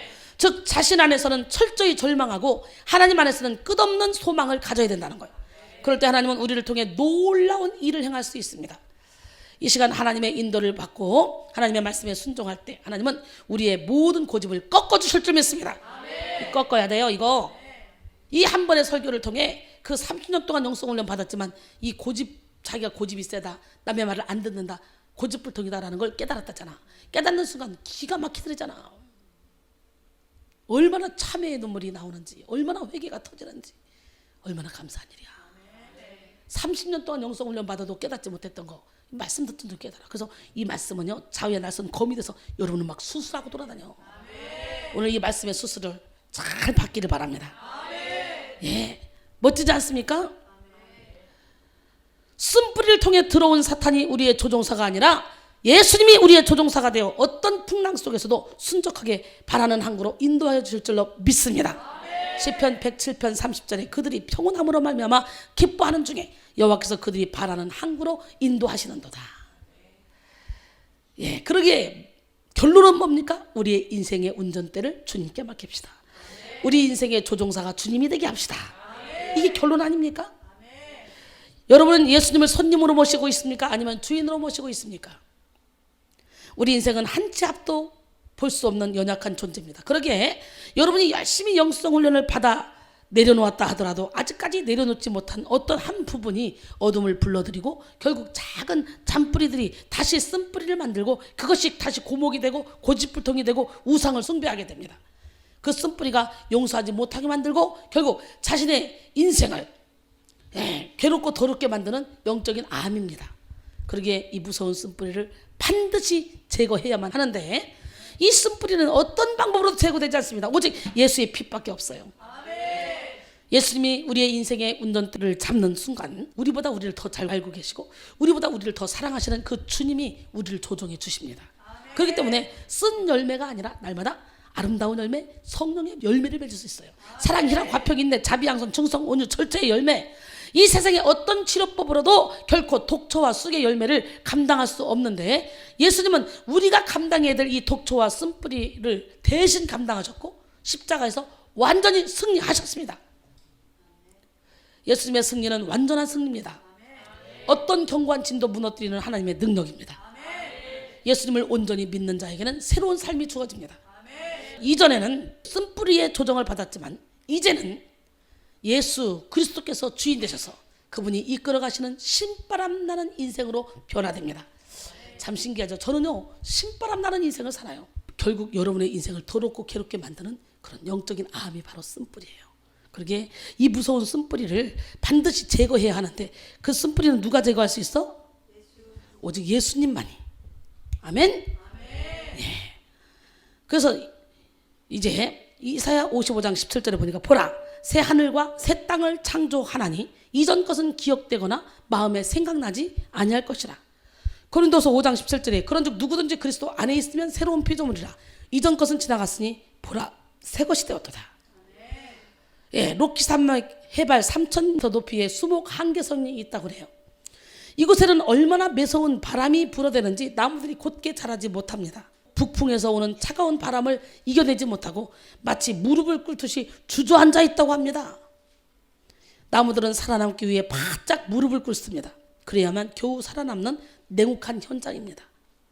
그런데 세계에서 가장 공명이 잘 되는 이 최고급 명품 바이올린은 이 무릎 꿇은 이 나무로 제작이 된다 그래요. 큰 상처를 입고 간신히 살아남은 나무지만 이 나무에서 세계 최고의 명품 바이올린 소리가 탄생이 된다는 거예요. 고난은 유익입니다. 쓴뿌리로 인한 인생의 풍파 속에서 반드시 기억해야 할 것은 주님께 무릎을 꿇어야 된다는 거예요. 쓴뿌리는 마음밭의 지뢰입니다. 예수님의 보혈과 성령님의 기름 부으심이 우리 삶에 넘치게 될 때 쓴뿌리는 힘을 잃고 새 뿌리, 새 생명이 시작이 됩니다. 이제 우리를 괴롭히는 옛것을 모두 십자가에 못 박고 새로운 옷을 입고 새로운 인생을 살기 바랍니다. 호세아 10장 12절에 너희가 자기를 위하여 공의를 심고 인애를 거두라. 너희 묵은 땅을 기경하라. 지금이 곧 여호와를 찾을 때니 마침내 여호와께서 오사 공의를 비처럼 너희에게 내리시리라. 예수님은 하나님의 공의이십니다. 진리이십니다. 진리 대신 예수 그리스도를 우리 마음에 심을 때에 우리의 묵은 땅들이 다 갈아 엎어집니다. 하나님께서 공의를 비처럼 내리실 때에 묵었던 땅이 촉촉하게 적셔져서 갈기에 전혀 손색이 없게 바뀌어질 수 있도록 우리 자신을 주님께 완전히 내어드립시다. 예수님께서 우리의 죄악의 쓴뿌리를 담당하셨기 때문에 우리는 영원한 생명을 누릴 수 있는 그런 삶을 살게 되었다는 걸 깨달으시고 주님 앞에 무릎 꿇읍시다. 예수님의 핏뿌림을 받아 우리는 새롭고 살아있는 길로 들어서게 된 줄로 믿습니다. 예, 히브리서 10장 20절에 보니까 그 길은 우리를 위하여 휘장 가운데로 열어놓으신 새로운 살 길이요 휘장은 곧 그의 육체니라. 예수님의 육체를 지나가는 거예요. 지성소로. 예수 그리스도 외에 다른 길은 없습니다. 인생은 속도보다 방향이 더 중요합니다. 쓴뿌리의 조종을 받고 있다면 우리는 사탄에 이끌려 지옥을 향해 달려갈 수밖에 없습니다. 그러기에 우리는 의지를 하나님께 내어드려 의의 도구로 쓰임받아야 됩니다. 겉으로 보여지는 신앙이 아무리 훌륭해 보여도 소용없어요. 쓴뿌리의 조종을 받은 인생은 이스라엘의 멸망함과 같이 멸망할 수밖에 없는 길로 들어서게 됩니다. 그러나 예수 그리스도의 보혈로 새로운 삶, 살 길을 얻은 자들은요 생명길로 들어설 수 있습니다. 영적인 가나안 땅에 들어설 수 있습니다. 여러분 쓴뿌리의 조종을 당했던 지난날을 회개하시고 돌이켜서 주님께서 조종해 주시는 그런 주님이 주인된 삶을 살시기 바랍니다. 우리가 쓴뿌리에서 해방받기 위해서 먼저 사랑하고 용서해야 된다. 할렐루야. 또 하나님보다 더 사랑하는 우상을 내려놓아야 된다. 듣지 않는 고집하는 어깨, 곧은 목, 고집불통을 깨뜨려야 된다. 이 시간 여러분의 운전대를 주님께 맡김으로 주님이 저와 여러분의 인생을 조종하여 주셔서 사탄이 조종하는 것이 아니라 쓴뿌리가 조종하는 것이 아니라 주님이 조종하여 주셔서 온전한 성령의 지배를 받음으로 말미암아 열매 맺는 삶을 사는 기적의 주인공이 다 되기를 원합니다. 옆 사람 바라시고 하나님은 당신을 사랑하십니다. 하나님은 살아계십니다. 예. 그러면 이제 여러분의 인생의 조종사는 누구? 예. 이 설교를 듣기 전에는 누구였습니까? 진짜 예수님이셨습니까? 여러분 자신도 모르게 쓴뿌리의 조종을 받고 살았던 사람이 많을 겁니다. 이제 온전히 깨달았다면 이제 여러분의 인생의 조종사를 예수님으로 바꾸시기 바랍니다. 그 기적의 하나님은 누구 하나님? 예. 영혼의 샘가를 함께 부르면서 여러분 영혼 깊은 곳에서 생수가 팡 터져나가기를 바랍니다. 그 쓴뿌리 제가가 되기를 원합니다. 예, 쓴뿌리를 위에서 캘려면 어떻게 돼요? 잔뿌리가 막 있어서 온전히 뽑아지지 않아요.